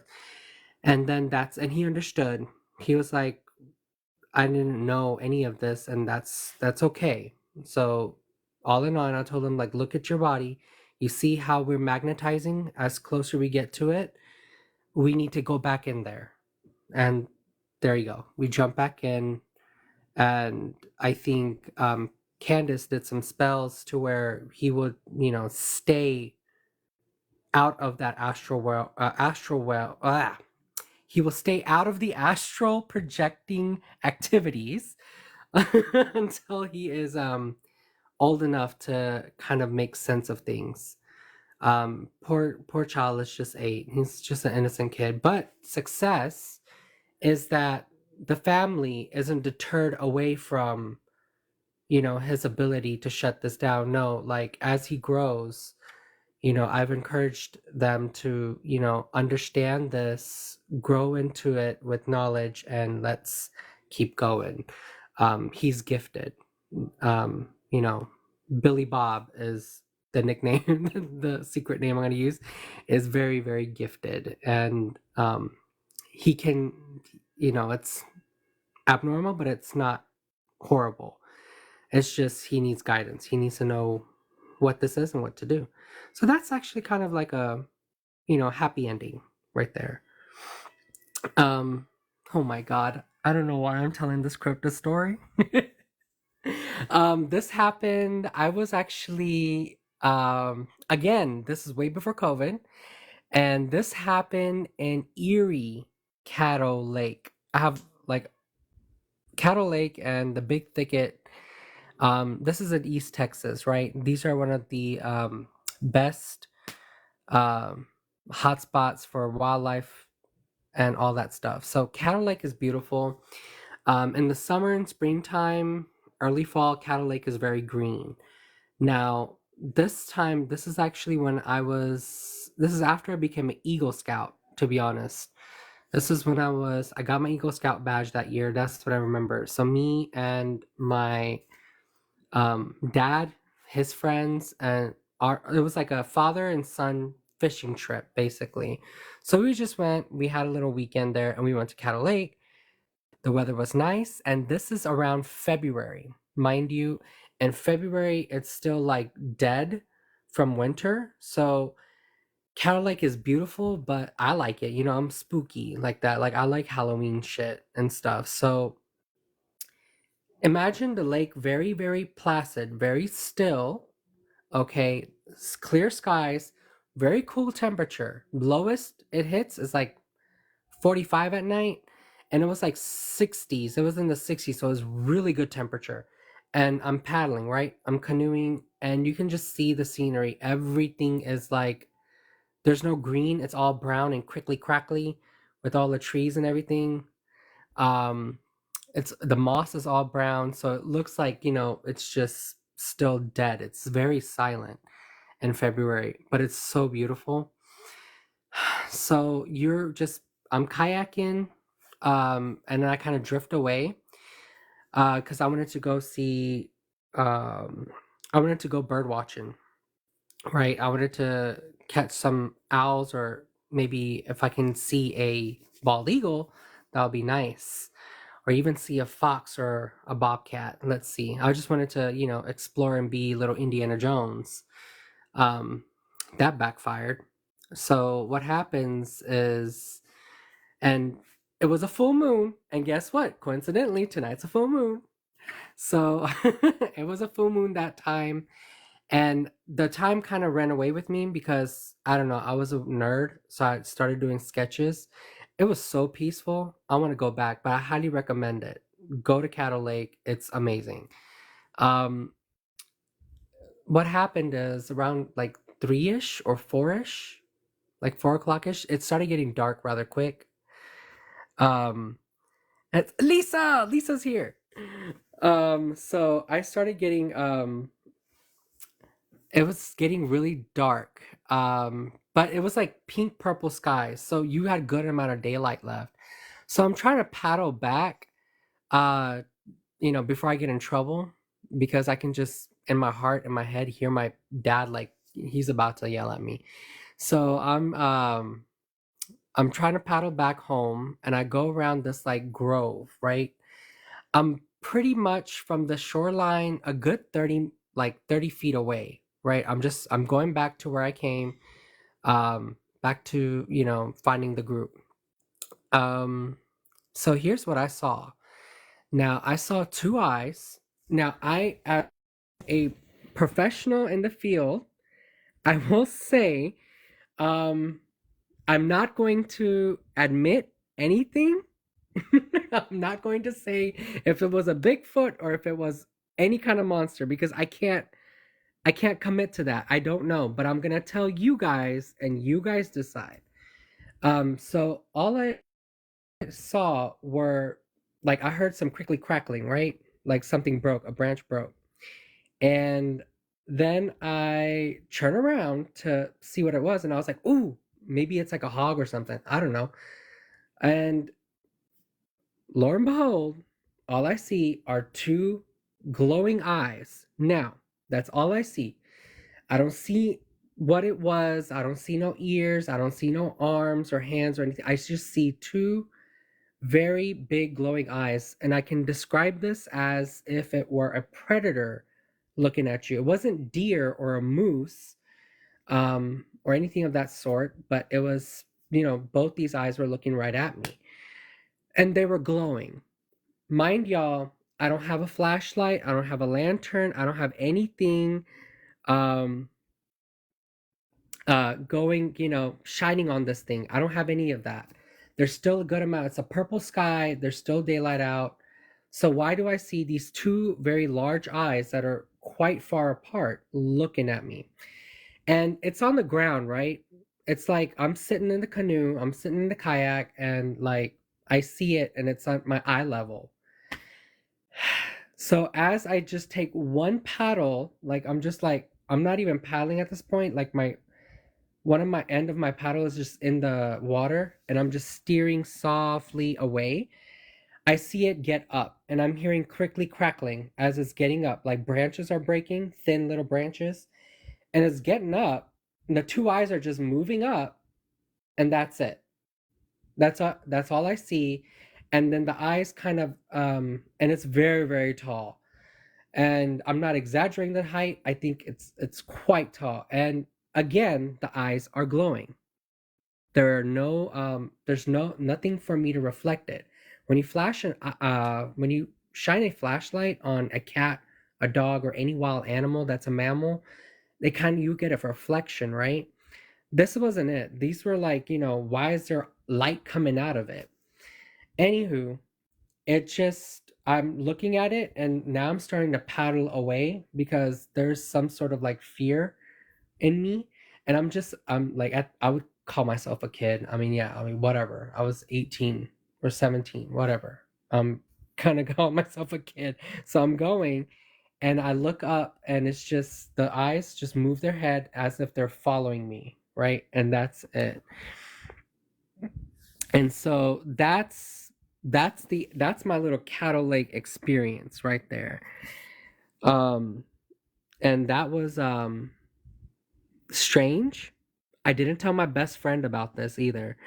Um he would probably like hate me if he was on here. It's like, why didn't you ever tell us? I was like, I don't know how to tell anybody anything, but I saw it. I have a very logical scientific brain, so I'm going to deny it that I don't know what it was. I couldn't, tell. But I'll tell you as a, a young person back then, I wasn't going to get a sample. I'm not going to turn around and be that kind of field biologist and like get a sample from that. But that's what I saw at that time. Was it a dream? Was it lucid? No, because honestly, I was very active. Paddling takes a lot of energy out of you. So you had to be kind of like, you got to be fit. But yeah, that's what I saw in Cattle Lake. I'm not going to say if it was a dog man. I'm not going to say if it was a goat man.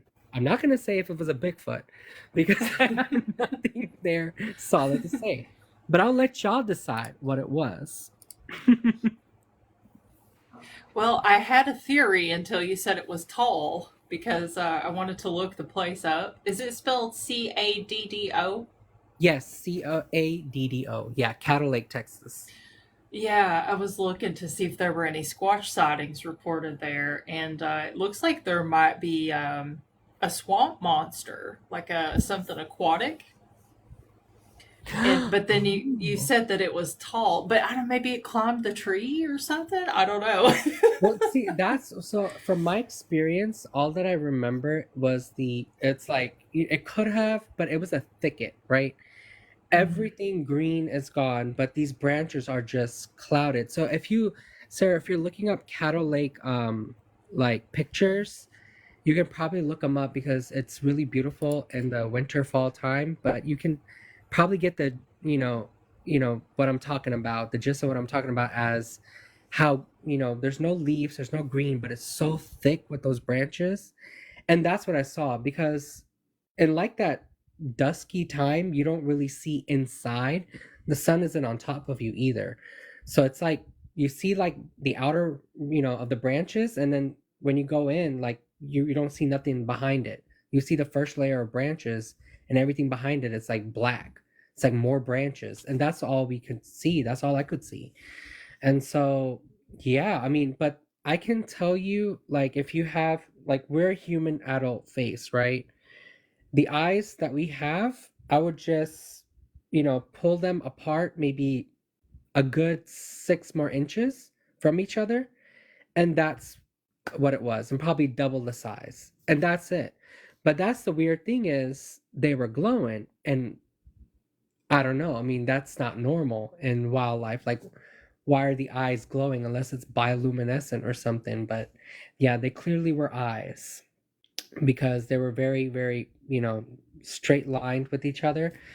And the way it moved, whatever it was, it looked like those were eyes that belonged to something.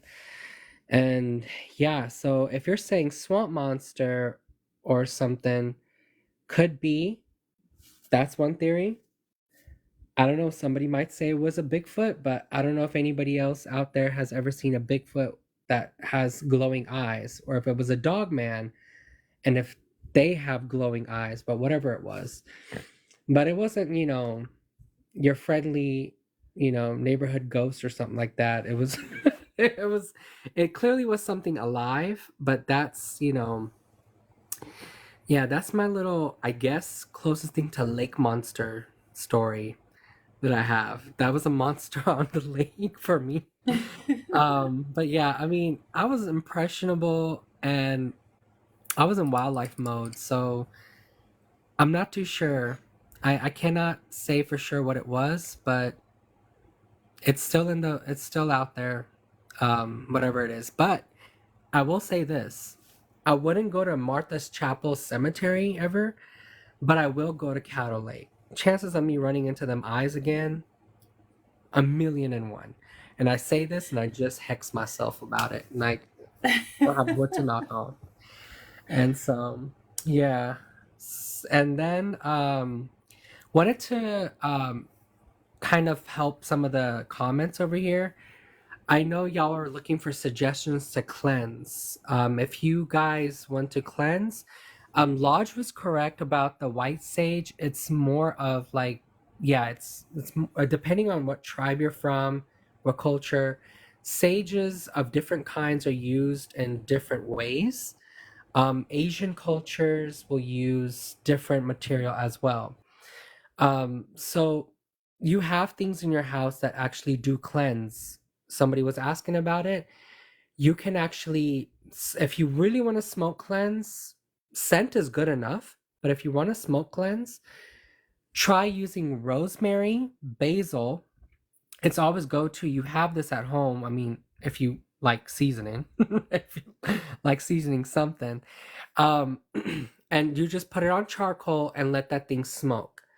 Not only did like the old doctors, the big snout plague doctors back in the day use this to as an antimicrobial, but it also ancient cultures, ancient tribes have used the same system to smoke cleanse to get things out, negative energy out.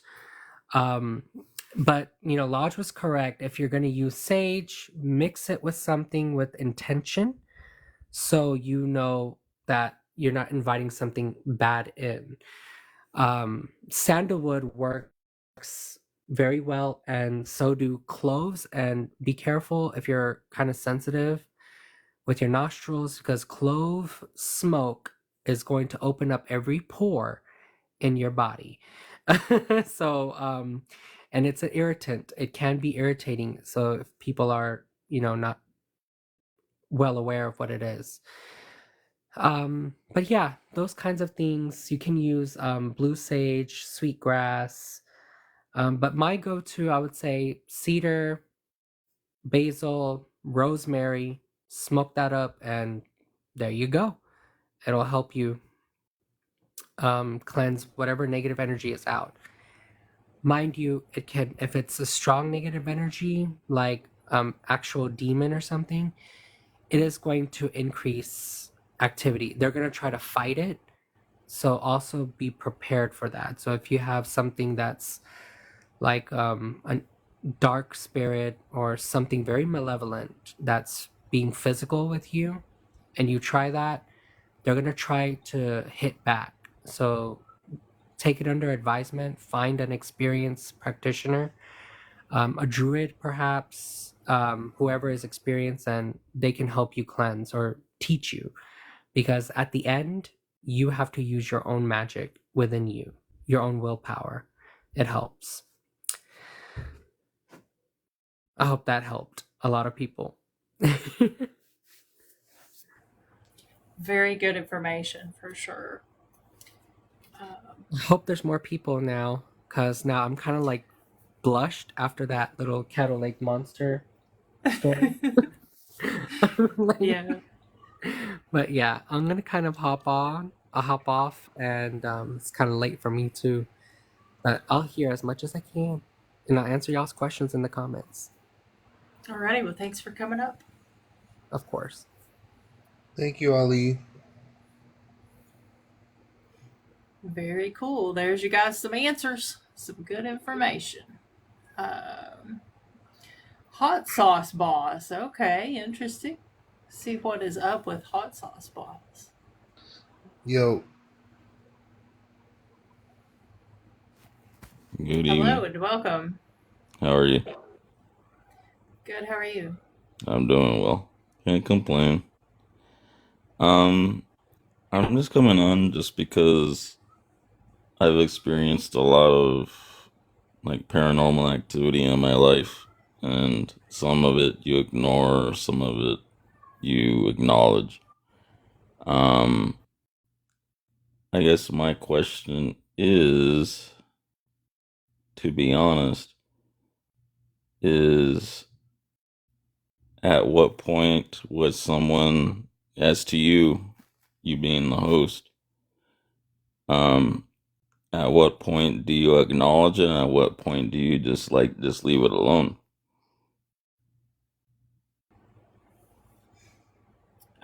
You mean like paranormal activity in your house, or Correct. like just? Yeah, I exactly. mean, I think it's personal preference. Probably that's whatever you feel comfortable with.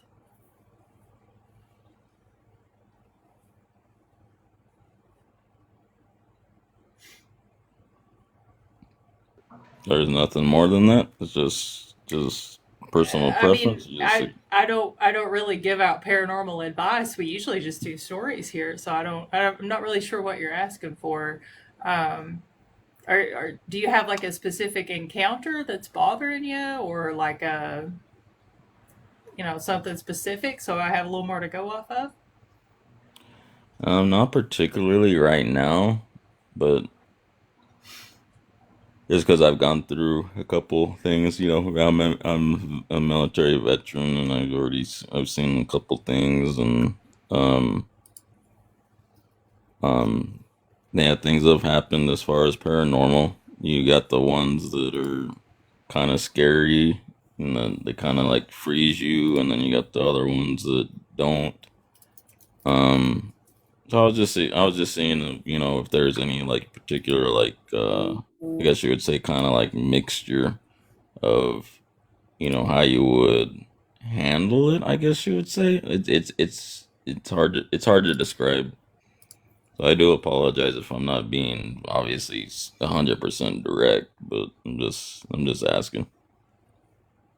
I don't know. I don't really give out paranormal advice. I'm kind of a skeptic myself, and we just do stories here. So, but there are a lot of really knowledgeable people in the comment section, especially Lodge Tales and Ali. And they always have answers for stuff. So I'm sure that they would be able to assist you with something probably better than I can. Gotcha. It's like one of the scariest ones that I've ever had in my whole life is um I woke up in the middle of the night, and it was just like me and my brother in a condo. We live right next to a before then I found out after the fact that we lived right next to a tribal land. Okay.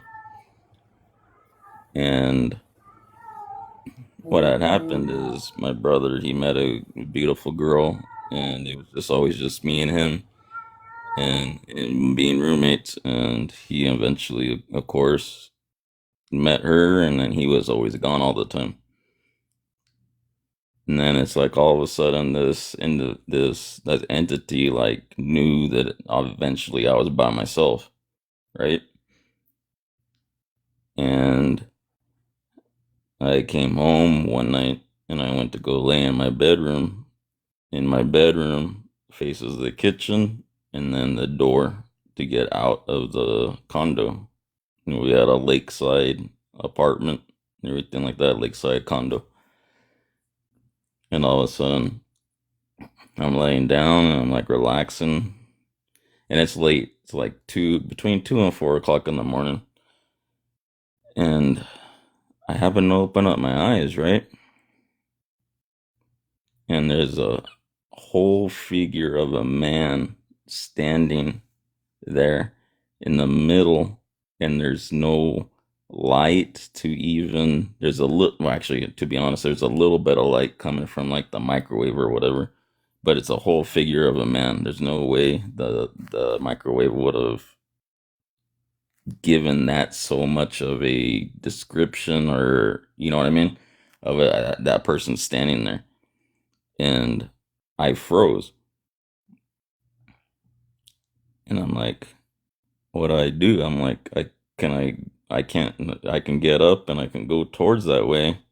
And like I said, I'm military, so I'm like, do I grab a gun or whatnot? And it was just like, it was that supernatural to that point where I just like froze. And I've never done that in my entire life. And even my dog didn't even do anything. And so I ended up just like looking at it, and I was like, no way. And I ended up just grabbing my arm, because my left arm was right next to, next to the door, and I ended up just grabbing it and just kind of pushing it a little bit, so that way it got the visual out the way, right? And then I laid there for a second, and I'm like, and I looked at the clock, and it was around like 3:15, 3:30 in the morning, and I'm like, do I get up and do I get out of here? Or do I just go ahead and just like try to pretend like I didn't see it? Or like, what I mean? And it was that one of those points, like, what do I do? Fight or flight, basically.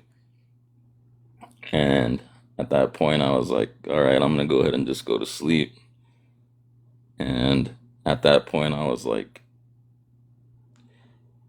it did feel like it was a threat. It felt demonic. And I'm not sure if you've ever gone through that at all, but that at that particular point, it definitely hit home, and it hit me, like it hit me in like my soul. I'm not gonna lie.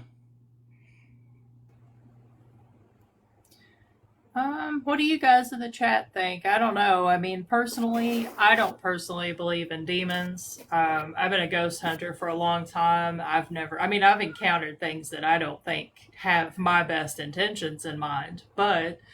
Um, but we get a lot of people on here who swear that they've had um, malicious encounters with things. So I guess it's up for interpretation. But Yeah, and Tina did hit the nail on the head. It was a shadow person. It was 100% a shadow person, but it had bad intentions, and that's the thing that made me freeze. And that's when I was like, what do I do? You know? And it was just like, it was just scary. It was belligerent. I mean, it was just crazy. Um, oh, I got one question too, also, before I go, because I don't want to take up all your time. I know you're a busy woman. You got more people on here. Um, I have heard that people that wake up between 2 and 4 o'clock in the morning are considered, I guess you would say, what's the right words? I guess the best way I can say it is, I guess you would say the the chosen ones, and we're the ones that are supposed to defend the spiritual world against the obvious the evil ones, and there's a reason why we end up waking up between that time frame. I'm not sure if anybody else has heard of that, and I have. And I always wake up between that time frame, and I've always been like that since I've been like 10 years old. And we just wake up and we know, okay, we're in a household and we have to protect, you know, basically protect, I guess you would say, our realm from them coming into our realm and overtaking it, I guess you would say. Yeah, I don't know anything about that personally, but trying to check the comments to see if they have any theories for you. Yeah, I see 312, 315 on the dot. And yeah, I'm not trying to interrupt you at whatsoever, man. But yeah.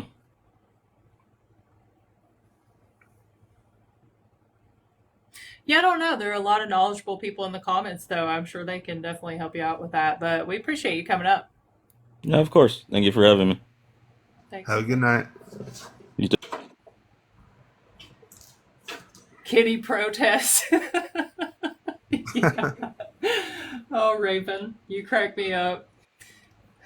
One of these days, you're going to have to meet Scooter. You're going to have to meet him because, I don't know, I just feel like you and him have some type of spiritual Connection. bond, astral plane bond. I don't know. He's too fast. I can't catch him, so I'll never be able to like show him to you guys probably. But if he ever comes in here, did an animal die in my house? You know, I don't know because it's a rental. I guess it's possible. Unfortunately, you never know.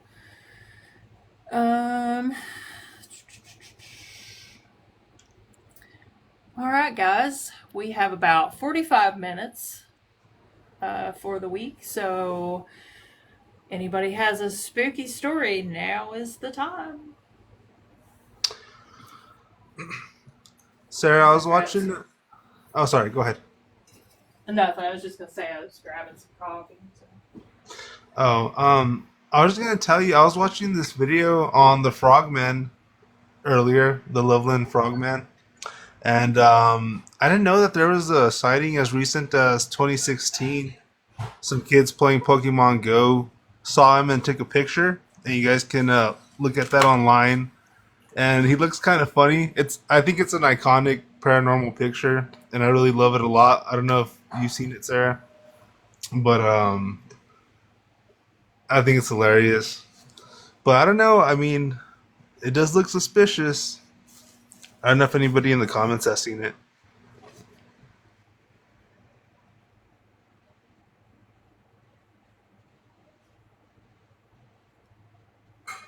That's all I got, guys. I'm just gonna wait in silence until Sarah comes back. I'm here. I'm just glooming in the darkness. Yeah, I'm dying over here. Live, laugh, lurk. You know me.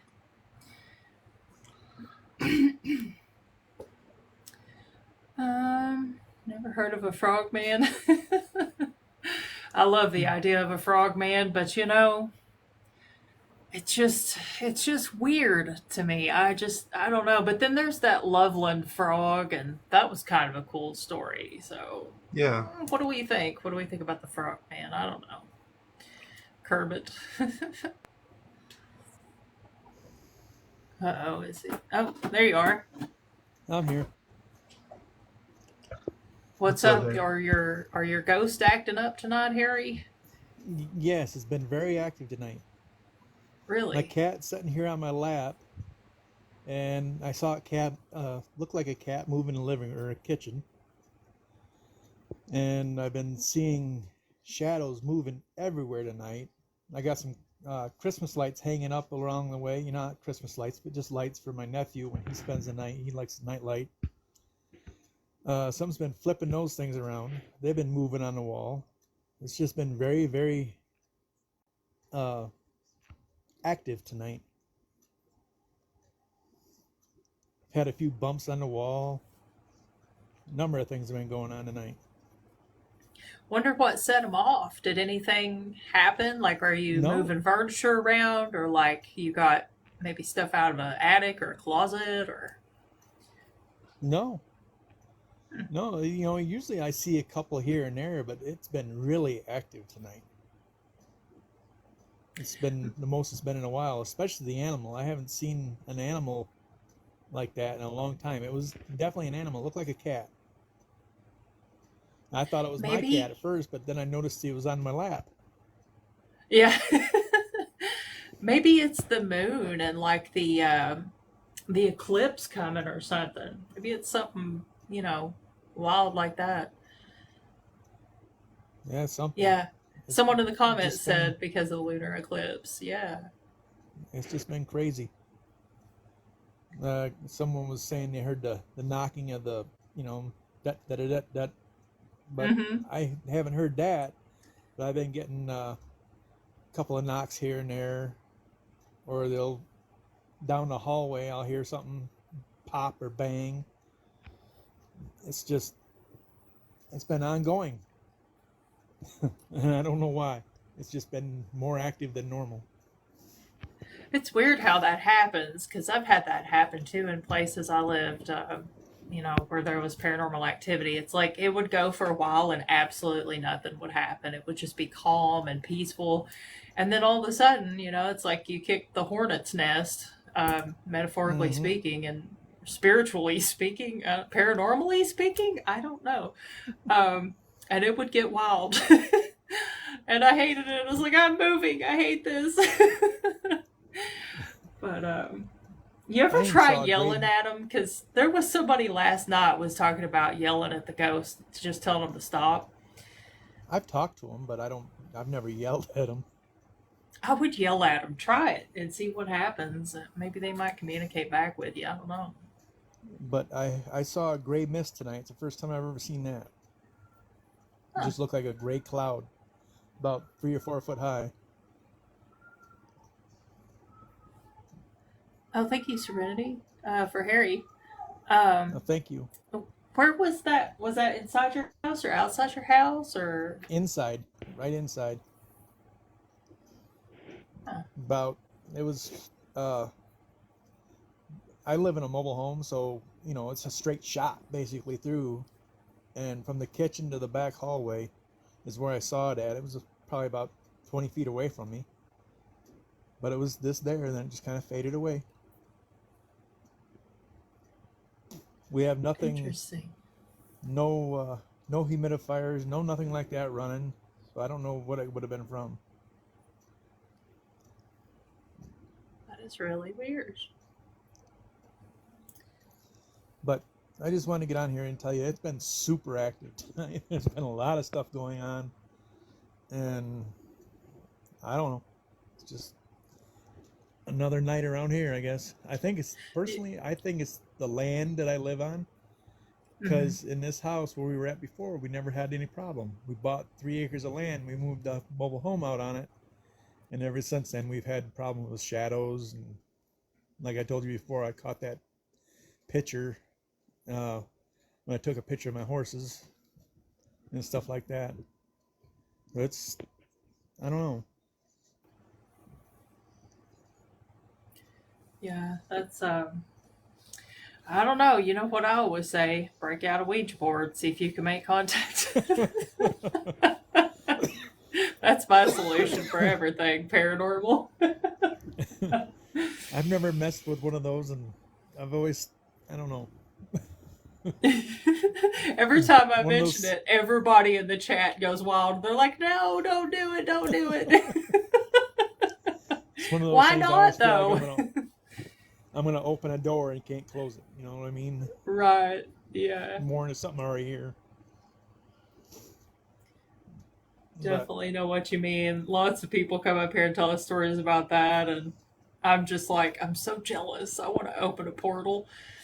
Well, Harry, did you want to hang out with us, or did you are if you want you me got to, to I go? will. Or well, I'm not in a yeah. hurry. Anytime you want to hang out, you just come right up here and you can hang out. All right, 'cause I'm usually awake till 4 in the morning. I can't sleep. Insomnia. Have you ever noticed that like your paranormal activity changes at those hours by any Oh yeah, chance? it picks up usually between midnight and 3:30, 4 o'clock in the morning. That's so weird. I wonder why that is. You know, I've seen them during the day, but uh, more at night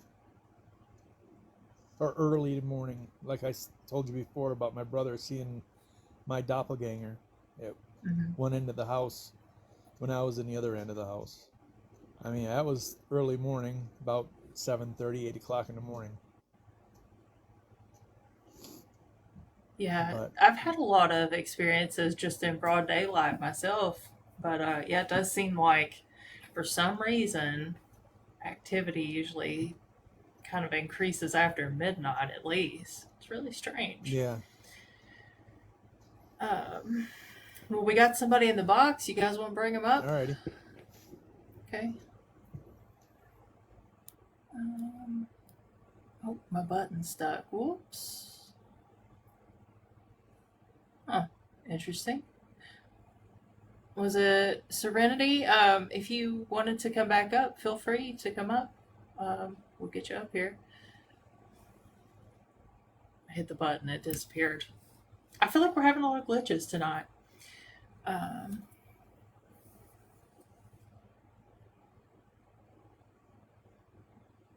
the Witching Hour. You guys ever read that book by Anne Rice? If you haven't read it, it is an experience. Everybody should read that book at least once. I don't, well, I've got one of my Anne Rice books laying here. I was going to show them to you guys, but The Witching Hour and Lasher, I call them the Old Testament and the New Testament. And they are the greatest books I've ever read. But I always think of Anne Rice when I hear The Witching Hour. Yes, I do too, Raven. So much.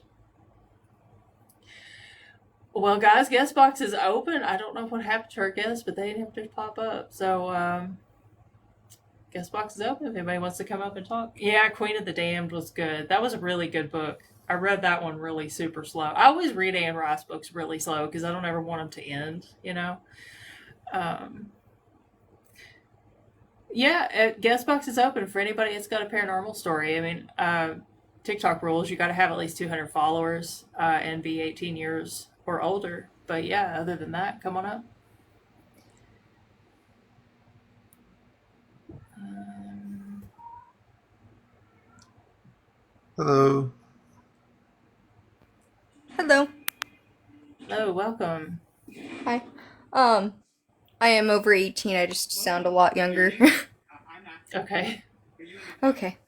Um, so for stories, it actually so I used to live at this house where not even 40 years ago a boy had been not alive underneath the floorboards. And I didn't find this out until after my first encounter there. So basically, I moved in there, and I was living in the trailer at the time, like right outside the house. And I'd come in, and there was this room, and I would put my sewing machine in there because trailers, they don't have a lot of room. So I'd go in there, and I'd set up my sewing machine. And every time I left the room, I swear I'd close up my sewing machine, make sure the light was off so, it didn't get too hot. I'd leave the room, go back in there, everything would be open. And I would stand there each and every time, just being like, well, maybe it's my ADHD, maybe I didn't close it. But after enough occurrences over the weeks, because I was making a blanket at the time, I got to a point where I was like, what is going on? And so I ended up asking the owner of the house, like, hey, what is this? And then she told me about, oh, there's a boy in that room. Now, here's where things got a little bit dark with the story. So I never personally saw a boy, but when I would go in there at night to sleep, I was with my ex and we'd have his kid over and we'd just stay the night in that room. Um, I I would see this. I call it the crocodile man.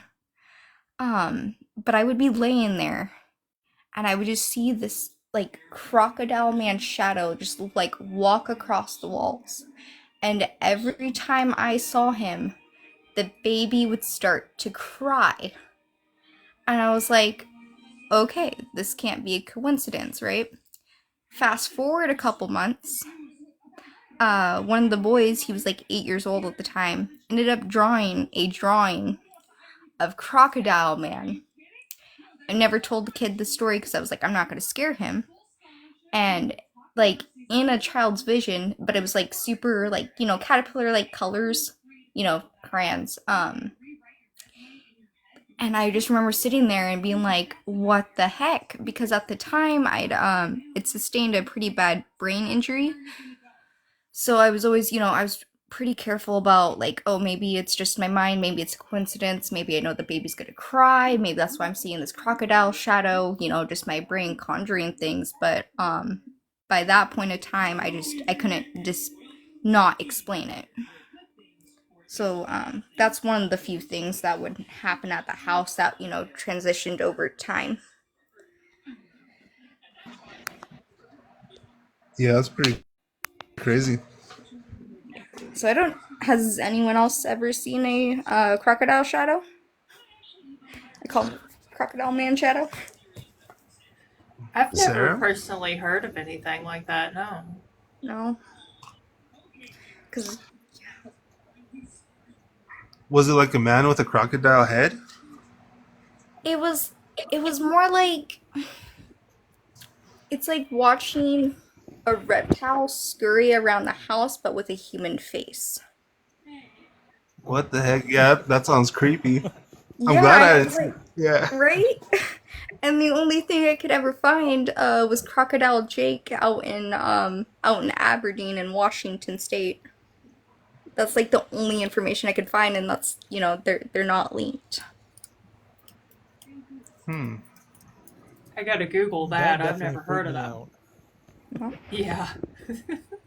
yeah, it's it's a cryptid, I guess, but it was um and then I mean, besides that, I heard a lot of stories in that house, but that was like one of the weirdest experiences I ever had in that house.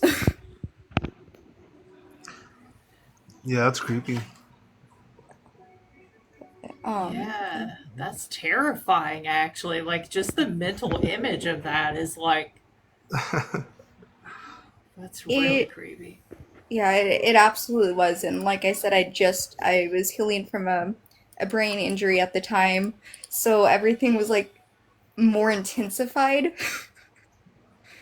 Yeah. It was wild. Um, and then there's one other story I have there. I don't know. So I never actually saw anything, but I heard the stories of what happened after.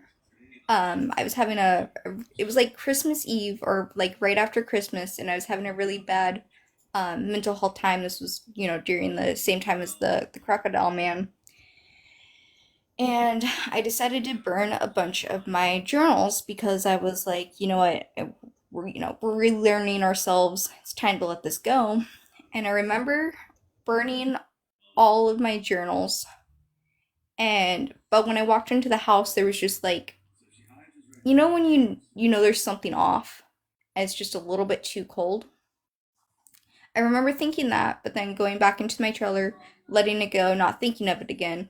But the next morning, I was informed that one of our other roommates, they had a kid, and like this was like the happiest go lucky kid you can think of. I guess he ended up screaming all night, and someone swore they heard something like growl. But I never got to experience that. It was just, but there would just be these weird like growling, and just it always was terrifying the children, whatever it was in that house. I know that they said it was a little boy, but I never saw a little boy. So yeah, but Yeah, that is Yeah, creepy.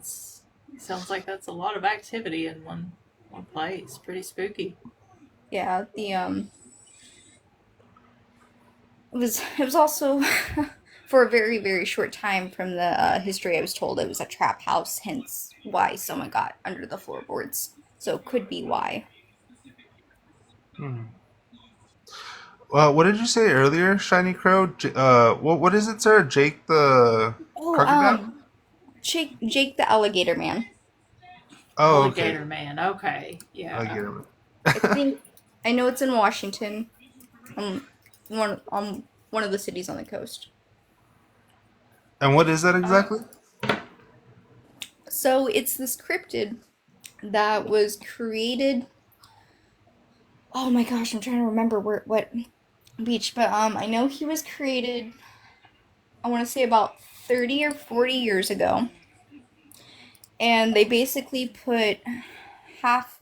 It looks like a human skeleton and half a alligator, and they just put these two things together, and he sits in a case at a museum for local tourist and attractions.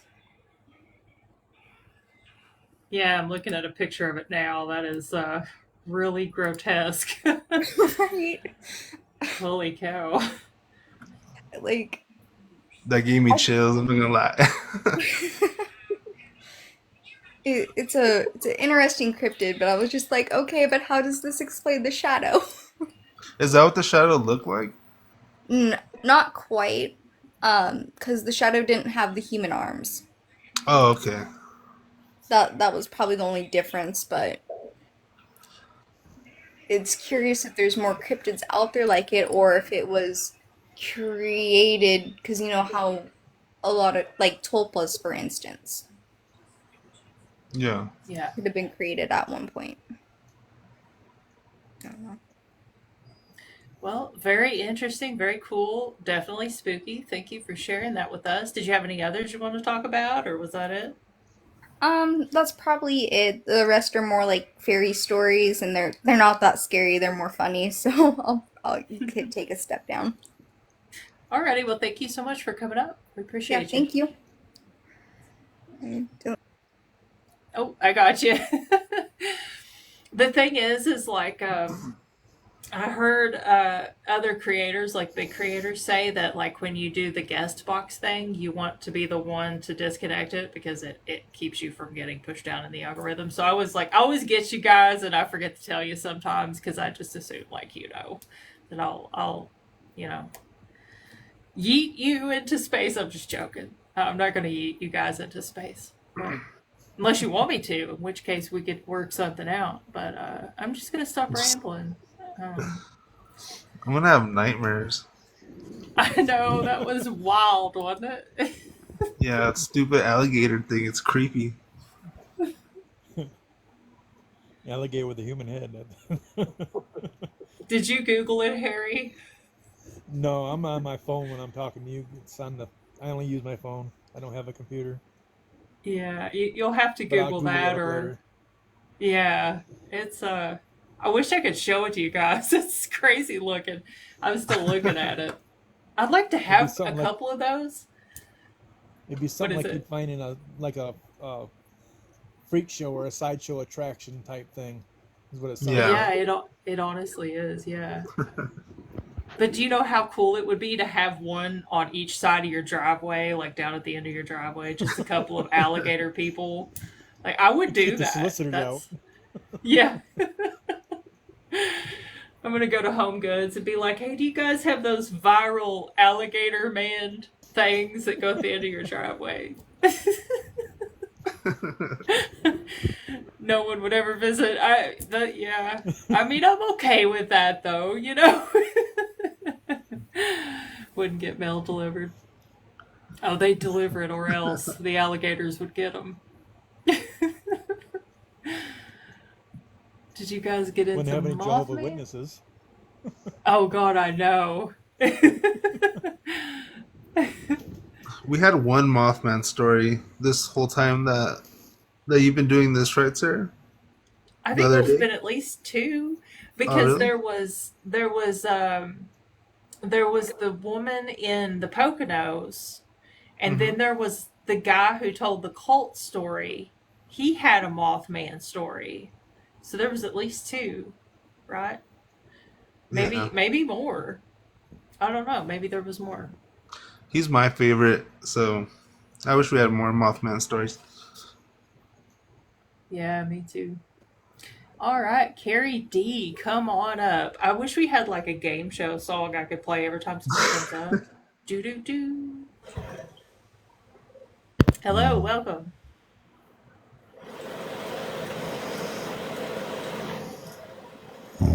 Hello?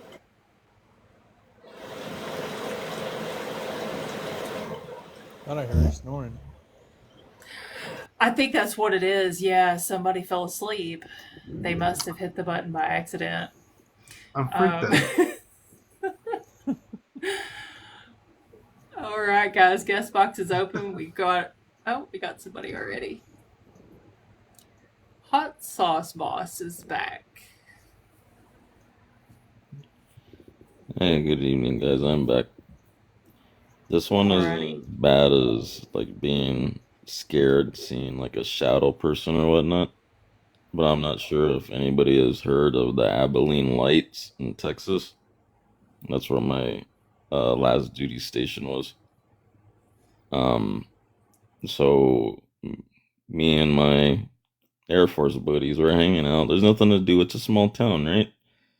Like, all right, let's drink a little bit, and of course we shouldn't be driving. We're like, screw it, let's go see what we can find. And then one of my buddies, he's actually a local there, but he was serving there at the same time, so he knew the terrain and everything like that. He goes, yeah, let's go see the Abilene Lights, right? So we go ahead and we load up and get in the car and we drive over, and it's all rural area, right? And we get to a point where he's like, all right, you need to make a right here next to a convenience store. And once you make that right, then all of a sudden everything's black. There's no street lights, there's nothing, right?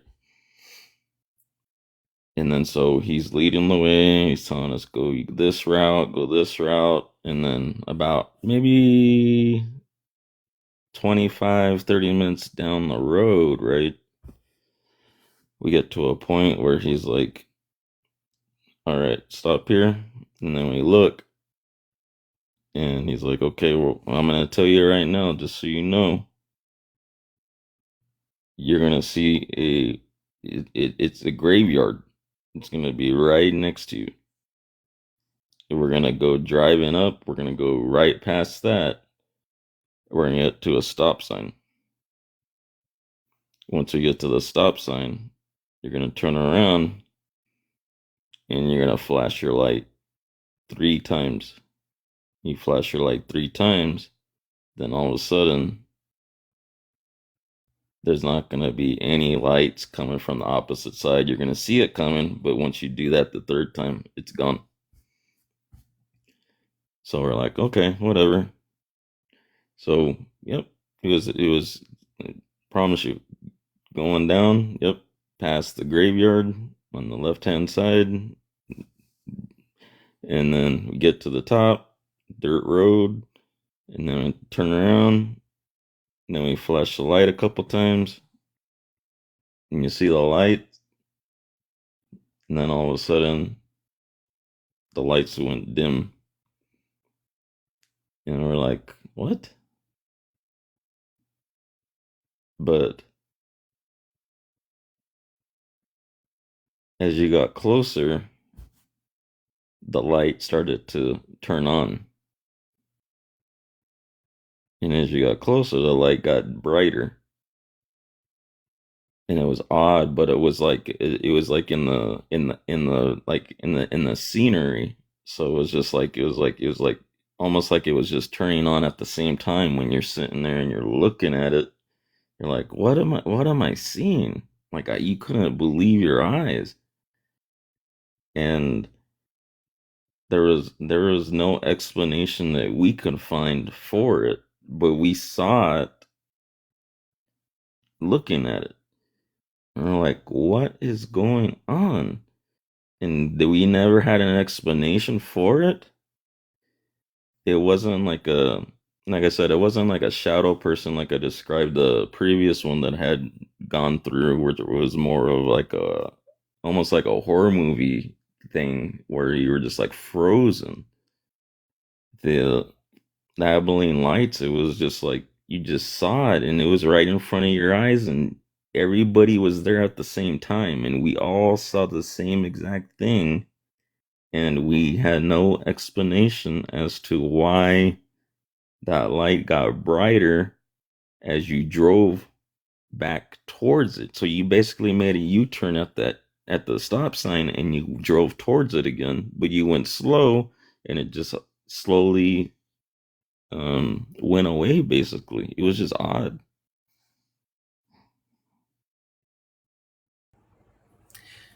Yeah, Raven says ghost lights. That's what I think too, Raven. Definitely ghost Yeah, lights. it It was sounds a yeah, lot like a. exactly. Exactly. You hit the nail on the head. It's just like a exactly like ghost lights and but the thing that made it crazy is it was just like everybody is in there seeing the same exact thing, and at the same time, it was right next to a freaking graveyard.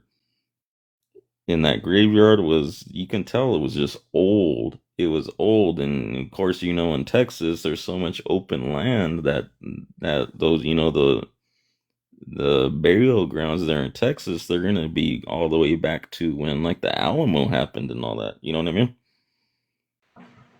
Yeah, that's actually pretty interesting.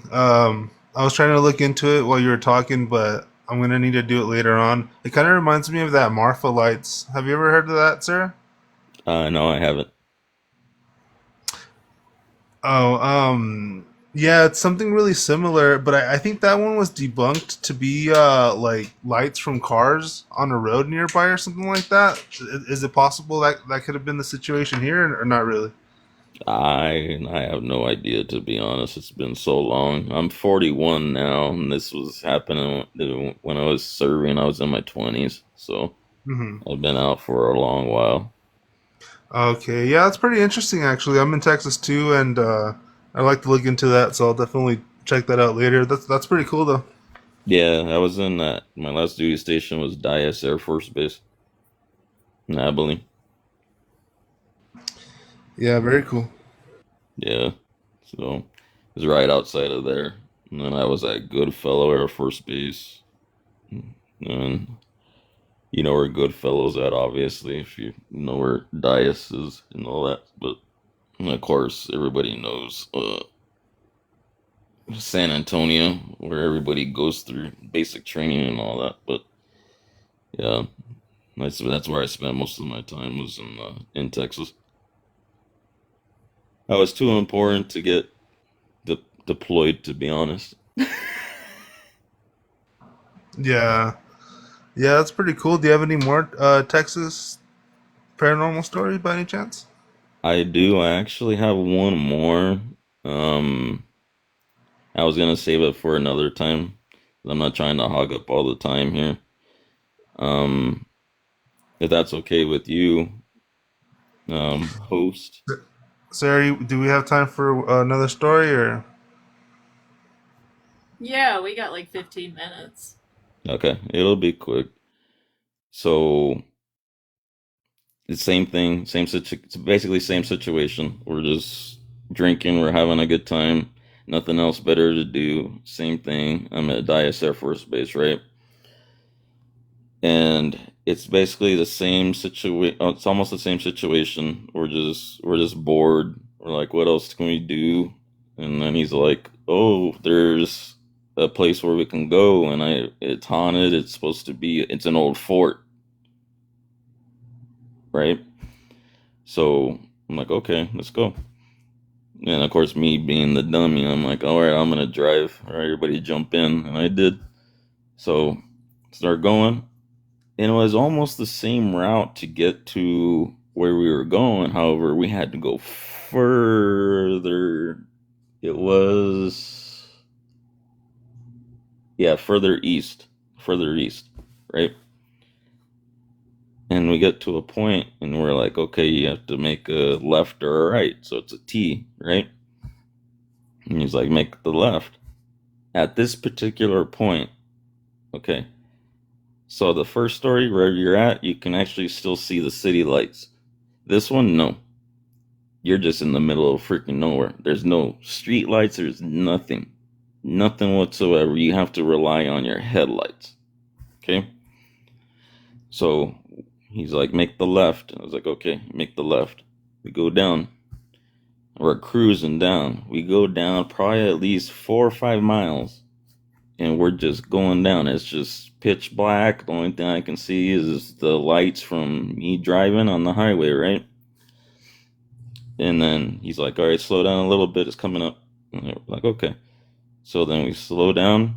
And he goes, all right, pull over a little bit. And I'm like, okay, I saw a little gravel area that you can kind of, slightly pull over at. And we pull over. And to the left, you can see a building, but it's like slightly, most of it's gone. And it's on the other side of the highway, right? And then on the right of us, you can see a couple paths, and you can see a chimney, but there's no house. Okay? And we're in the pitch black.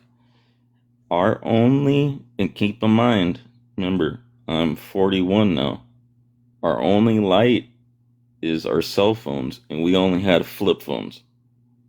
We could not say, hey Siri, or anything like that, or put on your flashlight. Nothing like that. We had to just open up our flip phone, and this was our light. Okay? And when we got out, my buddy, he goes, just so you know, he's just letting us know, and we were just looking for adventure because we were bored. And he was from there. He just says, there was an old civil war that happened here, and this is the town. Across from where we just parked that's the jail.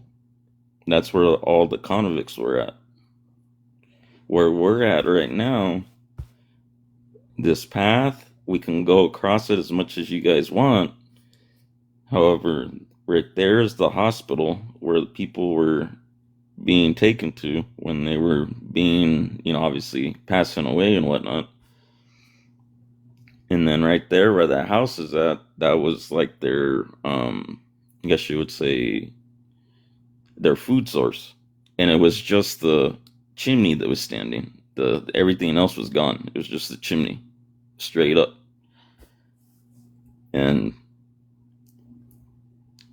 I'm a very sensitive person. I'm a Pisces. If you know a Pisces person, we're very sensitive to our surroundings. We know when there's negative energy and when there's positive energy.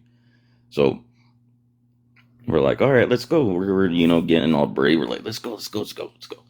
So we start going through, and then we get to this building, and the roof's off. However, the structure's still there. You can see the doors, everything like that. And I'm like, okay, cool. I'm like, it's a little creepy, but at the same time,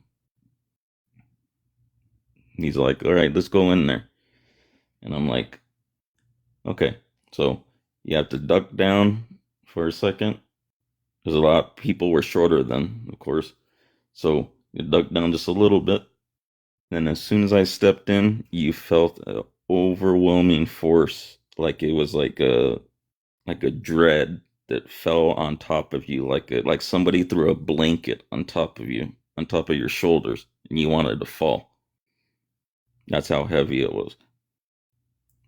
And then I was like, no.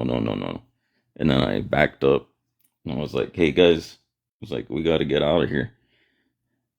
And they were like, no, let's keep going. And I was like, okay, let me try one more time. Same thing. Went back in, got the same dread, and I was like, no, guys, we got to go. He was like, nope, we got to go. And so after that fact, then we all decided, we grabbed, it wasn't like a panic, like everybody had to run away, anything like that. We were just like, okay, we need to take off, right? So then we were walking back to my car, and they were like, all right, And then, of course, us being buzzed a little bit, of course, and we're like, all right, let's go check out the jail across the street. And that's what it was. It was the jail. That's where they kept all the bad people, the murderers, and all that. And so then we walked across, and like I said, it was so desolate. I mean, there are no cars, nobody even cruising by whatsoever, right? So we get across, and we look over, and then we hear like a brush, kind of like in the distance, and we were told that one of the inmates that was there always liked to flip a coin, and he was the most evil person there and was incarcerated and was basically killed there. He was hung. And we're sitting there, and then I heard it, and I looked at one of my buddies, and I was like, "Hey," and his name was Vincent. And I'm like, "Hey, Vince." I'm like, "Hey, bud." I'm like, "Did you hear that?" He goes, "You heard that?" And I said, "Yeah." And then we look at each other, and then we heard it one more time. And then at that particular point, we decided to book it. So we took off from there, ran across the highway, and of course, like I said, it's that desolate. There's nothing, you don't even have any traffic coming either direction. Pitch black. Get into my car, right? We get in and we drive away. And then we're all talking to each other, and we're like, we are never going there ever again. And here's the one thing that I will never forget.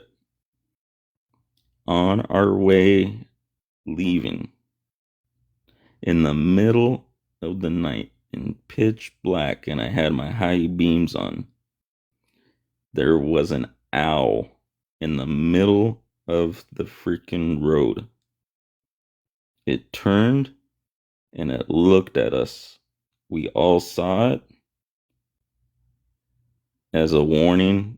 Never go back there ever again. And I had told my grandmother about it after the fact too, and she said, "Anthony," she said, "you never play with things like that ever again." And that was, I mean, I will never ever forget that owl in the middle of the road that just turned and looked at us as a warning, saying, "Never go there."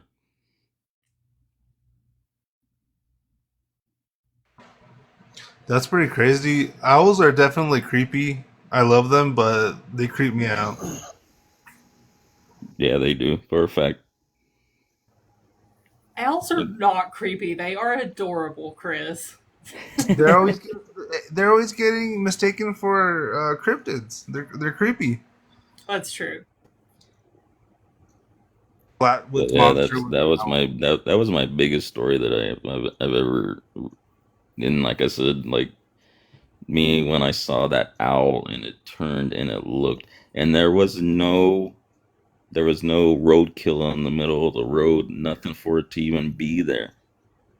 It just turned and looked at me, and I remember seeing its eyes and looking at it, and then after that, then it flew away right before I can run it over, and after that, I was like, oh hell no, and we were gone, and after that, then we were done, and then the poor guy that was guiding us through and that was from that town, probably about 7, 8 years later, I was like, all right, I need to try to get in touch with this guy and just make sure you can see how he's doing. And I ended up looking it up, and he ended up drowning in a lake over there in the same town. Jeez. Yeah, and, yeah, and he was a good buddy of mine. I can talk about it now. It's not a sensitive spot now, but at the same time, it was just like it's like maybe something's caught up, or you know what I mean. Just I'm a believer in karma. you treat people how you want to be treated and things like that, and things can come back and bite you when you're behind. And um, maybe after the fact, even though it was years after, maybe other stuff happened, or maybe he kept taking people over there, maybe, and eventually it just caught up. Maybe, I don't know. Well, we appreciate you. Thanks for coming up and sharing your stories with us. And Yeah, I appreciate you guys for letting me come in. We appreciate it. alrighty, have a good Thank you night. for your service, Hot Sauce. Thank you, sir. Or somebody said the owl was named Alibaba. That's cute. All right, Sorry. guys. Oh, I'm sorry. Yeah, I didn't mean to cut you. I was just gonna say that the guy that played Michael Myers in the original Halloween has a cat named Michael Meowers. Really? Yes, How do you know that? Just random trivia. because I'm a loser and a nerd. Yeah, just useless horror trivia there for you guys. Um, so we usually call it at about 2, guys, and it is right at 2, and we don't have anybody in the box. Real quick before we do, I don't know if you guys saw it, but I got Tully to put in the comments. Go check out Folking Weird here on TikTok and support our wonderful mod, Tully. He's awesome. He does so much work here, and we really appreciate him. So if you guys like the content that I make, you'll definitely like his content. And it's just folking, like the word folk, ing, weird with a Y. And give him a follow and check out their videos over there. And thank you so much, Harry. Thank you, Chris, for hanging out tonight. Thank you guys for coming up and sharing your stories and hanging out in the chat with us. And yeah, Folking Weird. There you go. Let's see. So we will be back here next week, next Sunday night at 11 p.m. Eastern. We do these streams on Sundays and Mondays. So if you guys have any ghost stories, you want to come back next week and tell them, definitely do that. And Harry, I hope things with your ghosts kind of even out a little bit. Yeah, me too. Maybe I can You'll sleep have tonight. to. I don't know. Yeah, you'll have to let me know if it gets too crazy. Get a voice recorder and throw it out there and see if you can get some disembodied voices or something. Yeah. Yeah, that'd be cool. And Just Matt Bortles, thank you so much for the gifts a minute ago. I really appreciate that, and good night to you too. But yeah, so good luck with your ghost, Harry. I'm glad that it's not me, that I don't have to deal with those ghosts tonight. They're not mean. They're not malevolent. They don't try to hurt me. So I just kind of let them be. But you know, They're just so sometimes when spooky, though. you see so much movement, it starts to get to you because you keep looking and there's nothing there when you look. Oh But you gosh, see I it. know. You know what I mean? Yeah. Yeah, ghastly roommates. I had one myself one time, Ghastly Gary. Especially with the lights that are hanging there and they were moving. Something hit them, and they were moving around. That's what caught my vision the first time, seeing those lights, and I just kept seeing stuff move. When I would be looking at the phone, you know, watching what everybody's saying, I'd catch something moving in front of me, just out of my peripheral Yeah. vision. But there's definitely something there. That the animal looked like a cat in the kitchen. That was when my cat was on my lap. So I don't Yeah. know. have you tried playing some Taylor Swift, Harry? They might book it out of there. I know I would. I'll try. All right. You know, one time when I had some paranormal activity in my house, my mom gave me a kazoo, and she was like, "Here, play this. That'll make them go away. Maybe you could try a kazoo." I don't know. Yeah, maybe. Play a kazoo, Harry. All right, guys. Well, we appreciate you, and we will see you all next Sunday night at 11 p.m. Be sure to follow Paranormally Correct, turn on post notifications and all that stuff so you get notified when I go live, and we will see you all next week. Have a good week, Have a guys. good night. Bye. Baba Bye, Boo. everybody.